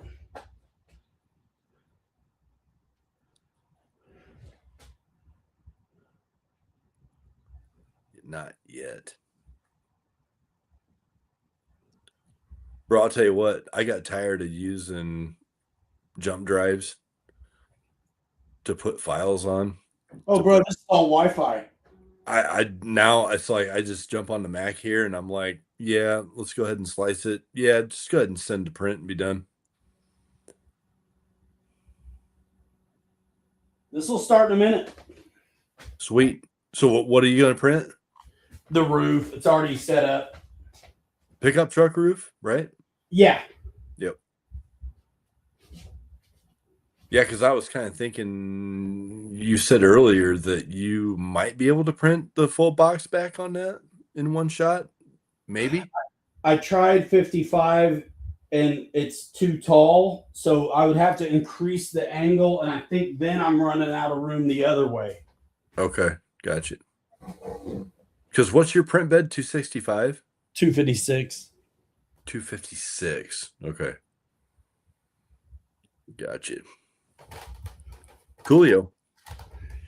Awesome. Sauce. Yeah. Awesome. Sauce. That should be fixed. Cool.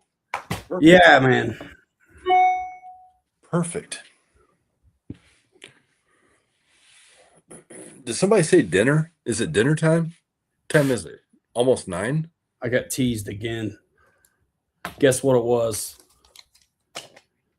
Bacon and eggs. Well, what it was going to be was stroganoff, and what it ended up being was spaghetti. There's no better way to ruin a pound of meat than to make cafeteria spaghetti. There's no distinction between the textures. It's just all taste the same. If we do an after hours conversation till the wee hours of midnight, like we normally do, you're probably gonna see me do spaghetti actually Dude, I'm gonna probably have to go pick up one of the kids and grab a soda and a Snickers ice cream bar. Ooh, dude, there's nothing wrong with a good Snickers ice cream bar, Bruh. dude. It beats the hell out of Dairy Queen any day of the week, in my opinion. Yeah, I mean, you don't have to go to Dairy Queen; they're right there at your, local grocer's freezers. Yeah, man, absolutely. The Flight mode trims thing is a good way to do it. You have to set that up though first for the trims to be flight modable. Michael Bird, is it 2 a.m. over there? I'm assuming that's what you're saying. Sounds about right. Dude, I can't wait to see success on this sprint, bro. Michael, you're in, what is it, UK somewhere, right? Yeah, I think so, yeah. Yeah, it sounds about right. Bro, I was printing all day, man. I've been jamming, and then end of the day, I'm setting one up, taking a break, setting one up. So it would have been it still wouldn't have been done yet, but I'd have been able to start another big one tonight. And I knew right away. This has happened to me enough times. I was like, dude, it was too hot. It melted it. And wishful thinking, I went for the hot end again, and I don't think I needed to. Well, but you know what? You never know with these things, Well, you try the easy thing first. When you think it's you think it's one, it's going to be the other, and that's what you did. Happens. Last time I fixed it, I didn't even screw with the hot end. I went right for the thing, and I was right. But I want. I was literally like, I'm on a 10-minute break taking the hot end off because that's easier to do than the whole thing. Right. And I was like, I'll go ahead and clear this out, and hopefully that's it. And I tried again, and it didn't print. I'm like, son of a gun. And then it's 7:00. Yep. I get it. Bro, I gotta get some more. I gotta get some more Trio beadlock rims. It's no different. Yeah, you do. It's no different than me coming home, the other day, and I'm like, son of a buck, this thing's just. It's acting like 10% away from being done, and there's nothing. It was because I was running the Creality Hyper PLA. It was a brand new roll, and the son of a buck was tangled. I didn't, see it. It was somewhere in a few layers down because I was already 1.5 inches into the Blazer, the front half of the Blazer. And I'm like, are you shitting me? I saw this guy made a device that cuts the filament if that happens. So instead of screwing up the extruder and your business, it just cuts it like outside, basically. Yeah. It was pretty cool. And then it stops because it runs out of filament. So then you're fine. And then you just reload and you don't lose a print. It's nice. Good idea. Yeah, that's a good idea. Yeah, this guy had a print farm or something. He had these little devices. It was it's like a bigger version of the cutter that's on my head. He's probably a millionaire. Came up with that little thing. The thing is, he's probably not. You come up with something that cool and you still got a bullshit 9 to 5.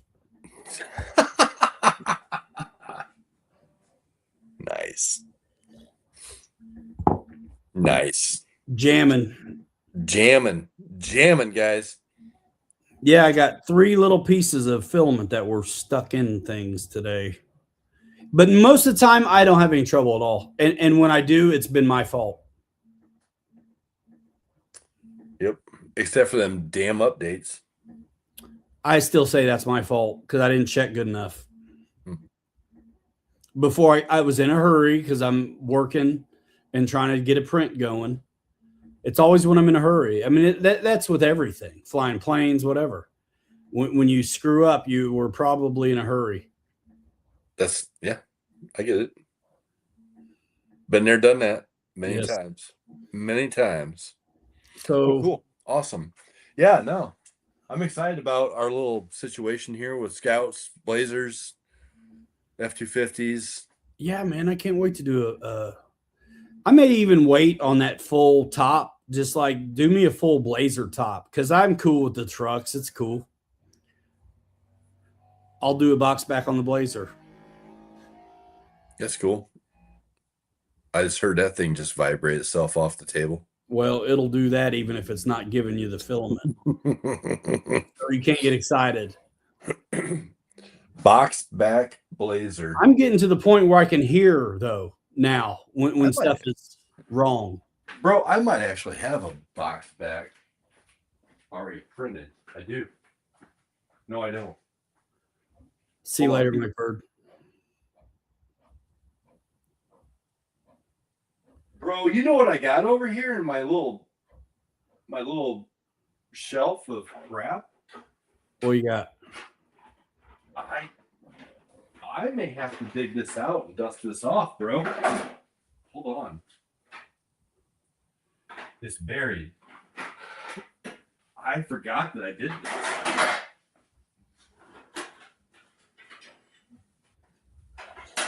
I've got a rack of 3D printed crap over here that I always keep for a rainy day. Bro, come on. Check it out. Bug Truck Junior. You know it. I wonder if that would fit on the 10.3. I wonder what I did this for. Multifaceted. Dude, I got the dash, the seats, everything. Bug Truck Junior. I think I did this for the Jimny. I think so. Before I even go there, let's see. Oh. Yeah. Uh-oh. What if we did bug trucks, Ryan? Do it.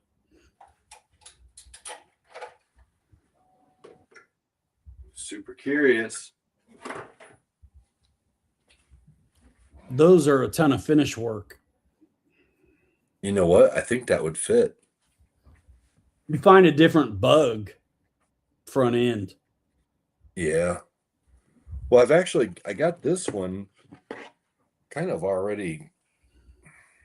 It won't take that. You should do that one. Yeah. Yeah, for sure. That, I don't know if that'll work or not. It's not too far off. Flip the chassis upside down. It's not too far off. That's that's what I do. Flip that sumbitch upside down. Take a look. Yep, it's not right. Although it's not horrible. Yeah, it is. Bob the bed a bunch.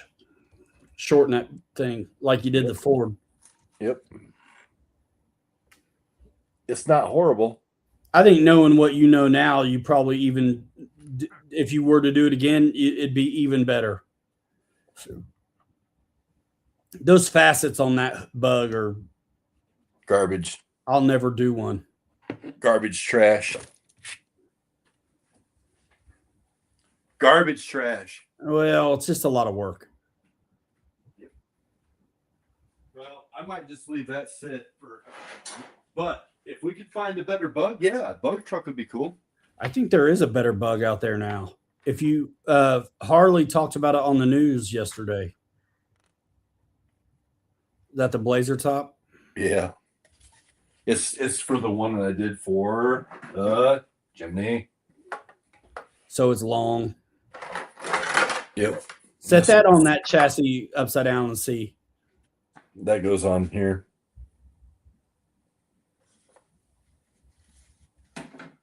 Let's see the wheelbase deal. It's off. It won't work. It probably is too long. It's too long. Yep. Way too long. Yeah. Way too long. I mean, that's stretching the links out like an inch, changing the drive shaft. Not doing it. I'll use the Blazer body that's upstairs that we're making for this chassis. Yeah, man. You know, I'm not messing with it. Yep. I'm not messing with it at all. Cool. Awesome. Well, yeah, I can't wait to get out and run the oatmeals together. If there was an Olympic preload team, you would be the coach. Why is that? Look at the preload on the front shocks. You don't like my preload, bro? Not to build from. Ah. Because then everybody's got to do it.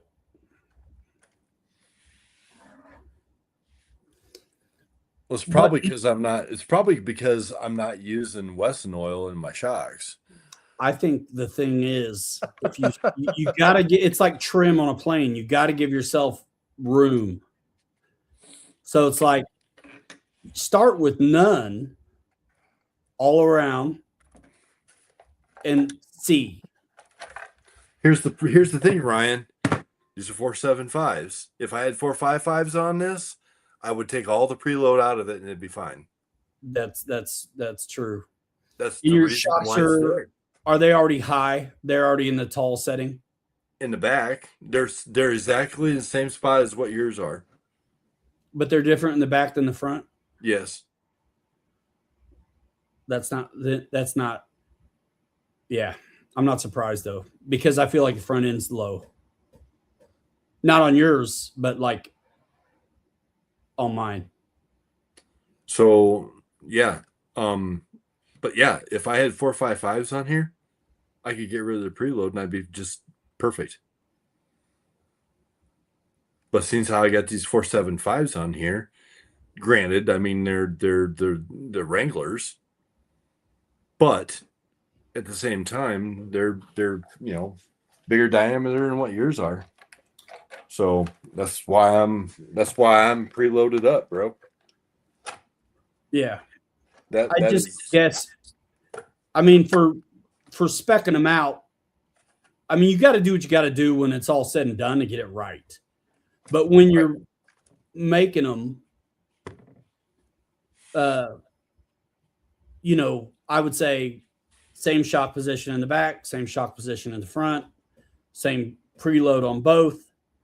And then you see what you got, right? Because then that's the baseline.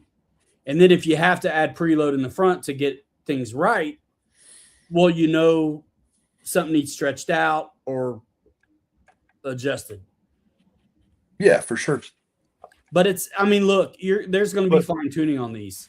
Yeah, there is. I mean, and that's the beauty of the modularity. You want to run pedestrian tires, you've got the opportunity to lower the ride height. You want height, you can play with the shock position and the preload. You can put taller shocks on it. You put smaller shocks on it. If you want, it's whatever you want to do, honestly. But this one, with these 475s on it and these deep dish rims that are on here, the way they stick out, No, it looks killer. I'm touching your chops because that's just that's where I'm at, and most everybody's got 475s, so that's why I had to put some preload in it. But are the shock positions in the same spot though? Like on the shock tower? The shocks on the front of this are in the lower position, and the shocks on the back are in the upper position. Okay. So if I wanted to,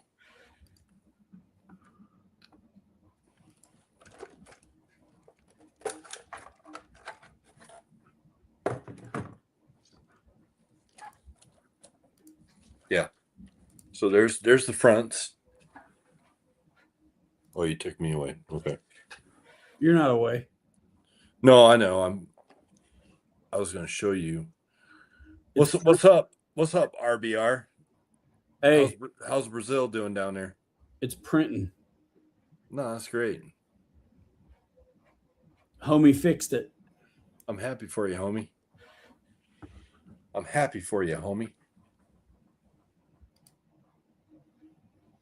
Again. So, all right, here. So there's the front. Yeah.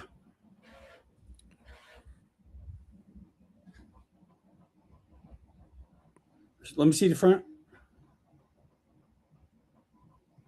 Yeah, you're down one, aren't you? Down. Yeah. Yep. Down a hole and all that preload. Yeah, for 475s, bro. You know, because you got all your weight up front. And that's got a battery in it, too. It's got a 2200 3S in it. Most of that weight's unsprung, but when you do the next designs, even them up. You know what I mean? Like whatever scans in there. The preload? Just this, all of it. All of it. Because then it's a level chassis for sure. And that and if you pick a point, when I was doing some of these, my thing was I was gonna go as you just gotta pick a side, either all the way down or all the way up, and design there, and then you've got that whole range the other way to go. If you're a little bit mixed, you only got a little to go here and a little to go there instead of full range. Yeah, I understand. So I just, if like on these, if we were to have our shocks on an extremely low position to begin with, you can't see this. We limit ourselves. There's of course it's good. There's shocks are even all the way around now. Preload. I changed the preload at the front to the same as the back ones. So I've only got like a 1/4 inch down from the top of preload.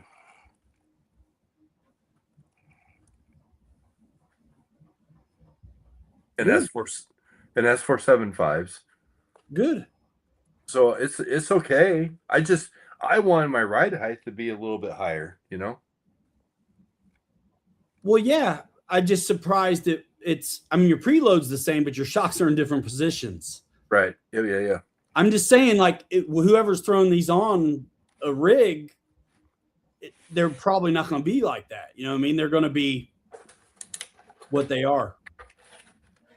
And that doesn't surprise me because I feel like the front end's low on mine. Okay. Yep. I mean, that's the thing. It's fixable. But if you're neutral from the beginning, you just got more range. Sure. Absolutely. 100%. I agree. 100%. But that's the beauty of those positions. You can do whatever. Yeah. I mean, you can make it whatever you want it to be. So I'm just going to put my preload back in because that's where it seemed to test out at for me with these 475s on it. So that's just, where I'm at. It's where I'm living. That is where I'm living at, brother.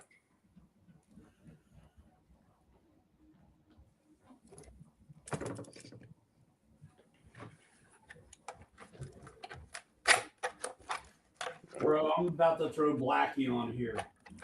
You're about to throw black on there?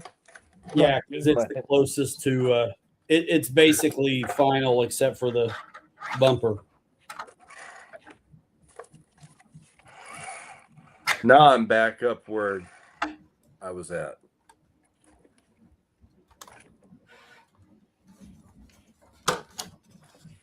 Let's see.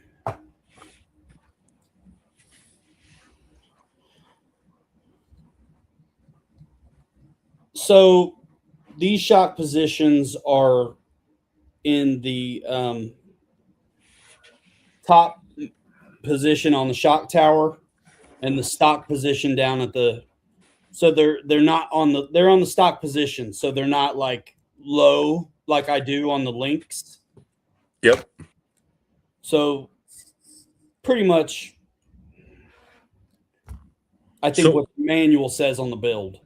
Okay. So where are your front ones at the top on the shock tower? I'm always the same. So it's either going to be the tops or down. Okay. But I didn't do my trick to share the shocks with the links on this one. So it's Yep. I heard that. Stock. Yep. Stockadelic. Stockadelic? And I'm clicked in now. Clicked in. You gotta love the click. And yeah, my front end's down a little, which that's what I thought. Not by crazy, but it is a little bit.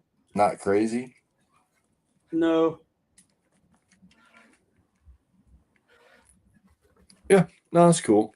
Preloaded, fix it. Dude, that's the cool thing about these things. You can there's so many adjustments on here, you can just make it your own. But I understand what you're saying, Ryan, for sure. The chassis needs to be bone stock, out of the box, per the manual, with everything done, so that way then we build to that for sure. Just even. Just pick. Yep. Absolutely. And I think if you go, you just got to pick one, either all the way high or all the way low, and then you've got that range. Yep. And like if we get these things, it's kind of all about the chassis, and the ride height is something else, right? So it's kind of nice to design it. Like right now, I'm in the stock low, but not the full low position. And it's still working out with 475s.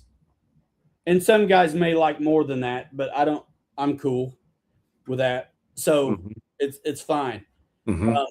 Just a little bit low on the front, but it's okay. Yep. But if you're designing to one that's different here and there, you're going to get that when a guy's got neutral. Right. But the thing is, it's like with these bodies on the 10-3s, everybody's already got them probably kind of set up the way they want them, for whatever. And we're always kind of tinkering. The only ones that I don't mess with are the SCX6s. It seems like I do mess with the preload and mess with the chassis on the 10-3s more than I ever will with the SCX6s. I don't know why that is. I don't know if it's just the difference in the chassis itself, if it's the shocks or what it is. There's something about the 6s. I never change the preload on the 6s. Never.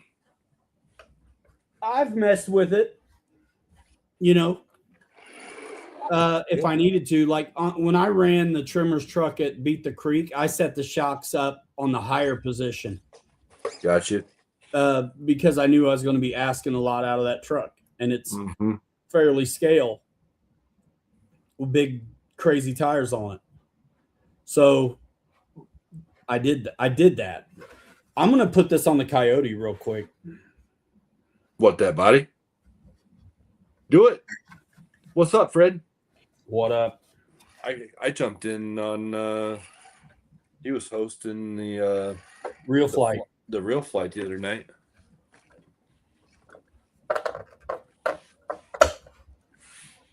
Man, that's sick. That's just too cool, dude. The way they go on. Modular, baby. Modular. Cool.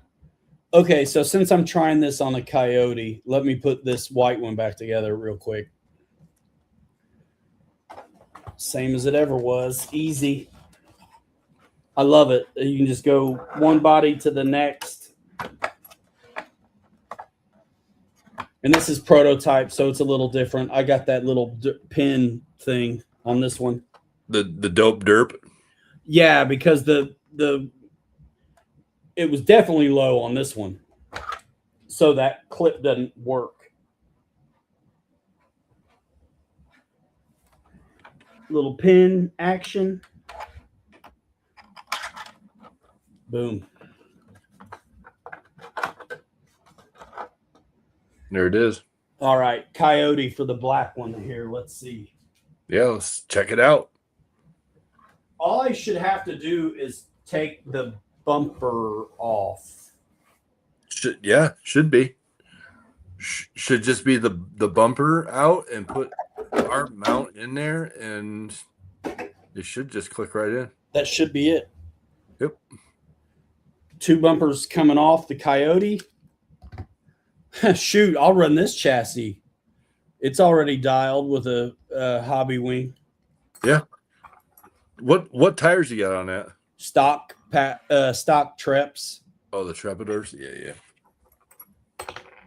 Nice. 475s. Ooh, yeah. Let's see how that body fits. And this is portal axles, and the Coyote shocks are a little different, and they have them in a different position too.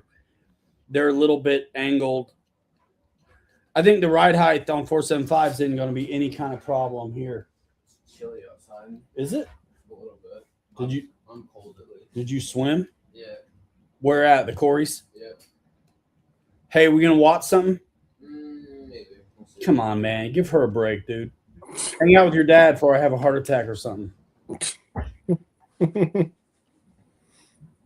Have you got another bumper mount? Our bumper mount to fit in there? Or you got Rob one? Or do you have, I got them. you got them? Yeah. They're in stock, available to ship today. I got them, bro. In stock. Which one should I use? I mean, I got 3 sitting here in front of me.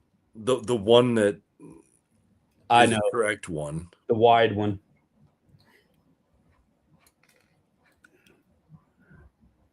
Yeah. Slick. This should be it too. Like, so if you have a Coyote, the only thing that could, I don't think the interior will be a problem either. I mean, there is a dig servo on this one.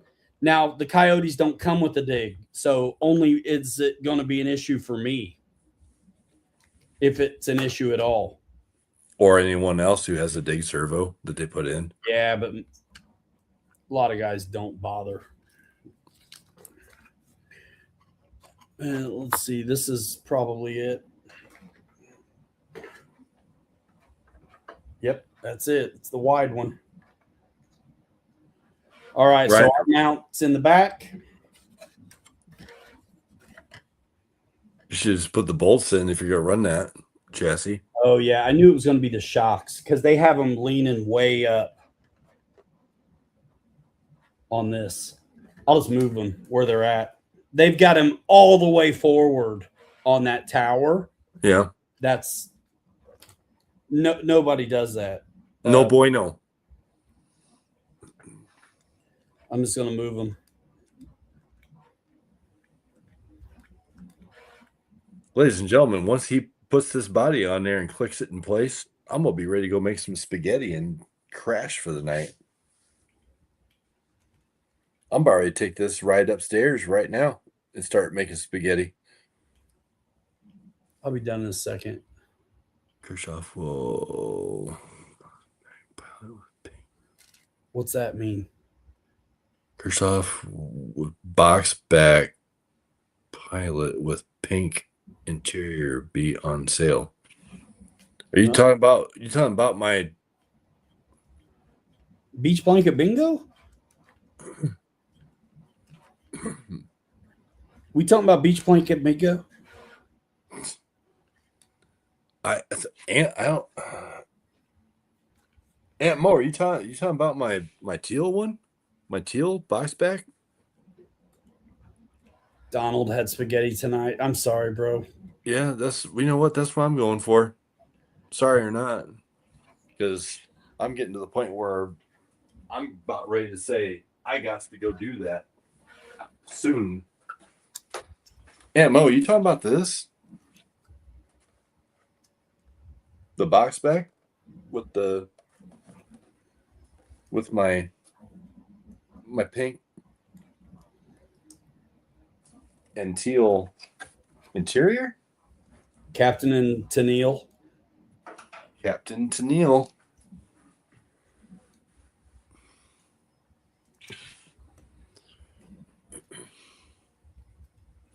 Kirchhoff. What? Kirchhoff will box back pilot with pink interior be on sale. Gotta Hey, translate that one. I'm the only dude that's got the pink interior over here, so that's why I'm thinking, is this a true final test? Yep. Nice. And it'll be tight if you put your grub screws in. Yeah. Yep. Cool. That's what I'll have to do. Yeah. Yep. To keep the pressure on the front. Sweet. Yeah, cool. The holes are good. Yeah, should be. So which body are you gonna run on that one first? On that chassis? The white one? Well, no, because the white one is It's got the dope derp. I could, but I want to run in production this weekend is what I want to do. You could run my teal one on there. Yeah, but I'm gonna beat the snot out of it, bro. Yeah, well, I'll do that too. There. Click it or ticket. I mean, it fits great, but you got to mess with the ride height. Yep. Go 475s. Yep. Yep. And the roof you're printing right now, the pickup truck roof, is going on that one. It don't matter. I got a couple of those roofs. Are you planning on running that body on Saturday? I want to run production. So I really don't want to run that bumper. I want to run the new go in the cross member bumper. Oh. If I have to, I will. Provided I get it done. Exactly. So I'll do what I got to do. I'll see what I can do. I'll do what I got to do. Okay. The thing is, I've got my front situation, but then when we use that, we don't use the clip. So I want to run, I really want to do production, really. So it's an accurate trail test. Yeah, it will be. Yep. But it'll be, if I do this, the only difference is the bumper. So, if this is what I got to do, this is what I'll do. But if I run it on the Coyote, I'm going to screw with the shocks, which isn't a big deal. Yeah, you're going to throw some preload in there like I did with my 475s. Well, it's more than preload. The position is off too. So it's coming down, and you can't really do preload on the Coyote shocks. They're weird. They're like these weird shocks. Oh, okay. I forgot those are that way. Bro, 2 screws. I'll fix this right now. Nice. I know you're trying to go, but honestly, it may be the only way I run the Coyote. I don't really run the Coyote that much, but this has got overdrive and brass. Like, run this under the Scout and beat the snot out of it, bro. Yeah, do it to it. Aunt Mo, yeah, I'll sell it. Absolutely. And I can always do I can change the shocks, and then I'll have more preload capability if I need it. Yeah. Yep. This dude's brassed out. It's got 20% overdrive. I could throw some of my trail tires on here. And for all intents and purposes, this is exactly what I keep saying, guys, where this Coyote is the same as a 10-3 builder's kit, the new one, except for the portals, axles. Yeah. The Coyote has portals and has these shocks, and the 10-3 has straight axles, and you get regular shocks that you can do whatever you want with. Yep. Yeah. Yep. And our body fits on both. Yeah, I just fit it on a Coyote, dog. How cool is that? That's what we've been saying. I think that's kind of my angle, bro. Like being able to rock our stuff on a Coyote. I think all I got to do is maybe turn my tongue around for the dashboard. I actually have one of these where I cut it off so it gets in. The dashboard? That will be in the way, I guarantee it. Shouldn't be. I bet it is. I've got mine on. The dash should be in front of that. Or behind it. The dash should be behind it. Yeah. Both of mine, the dashes, don't mess with it. Mine's on.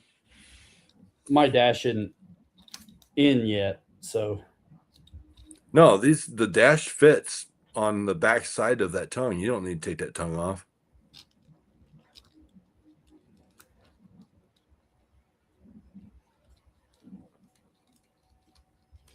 My driver battery's on the charger in the garage.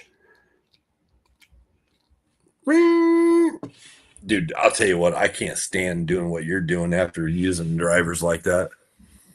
Well, it's only You know, because I'm on TV right now. These little screws, it's like, golly. Bro. Here we go. Now, did you put your grub screws in the back? Yeah. Click it. It's still too low. Yeah.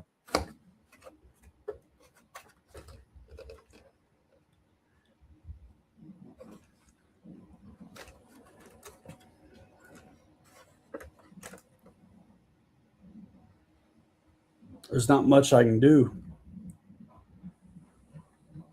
I got a little more lay down on the back, I think. I mean, it was all the way forward before. Just put that set of 455s on there. Well, you don't have any rims for them, do you? No. The 455s would be perfect on that, you know? If I just put regular shocks on here, I can do what I want. True. There's that. You know what I'm saying? Yeah. But that's what I'm saying. Like the 475s, they're a little bit meaty for these. But they work. It's I mean, the chassis is the chassis. So that's what's happening. And I even skewed the shocks to make it higher here. Yep. And that's still what I got. These shocks are not necessarily what you're gonna typically use gauge on. I mean, ideally, I mean, you know, I'm sure they set this up so the Coyote chassis is level. You know what I mean? Right. Yep. So there's that.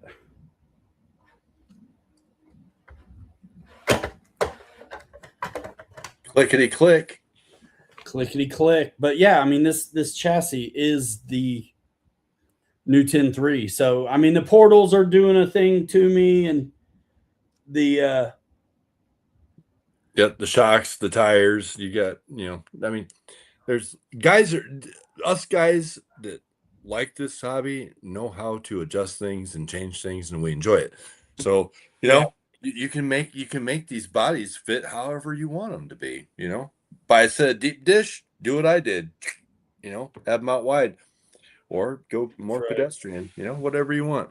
But I personally am ready to choke a horse and eat it. So I'm dying of, like, I got a hunger strike going on over here. Do it. And it's 9:35. So I'm gonna bolt. Do it, man. I'm out of here too. If I can find my mouse. I got a mess. The mouse up and ran away. It's sitting on a cup over here. Nice. All right, guys, we're out of here in 5. Hanger Rats forever. We'll 3 you later. You're too good to be forgotten. We'll see you next time. Bye now. See you guys. Have a good one.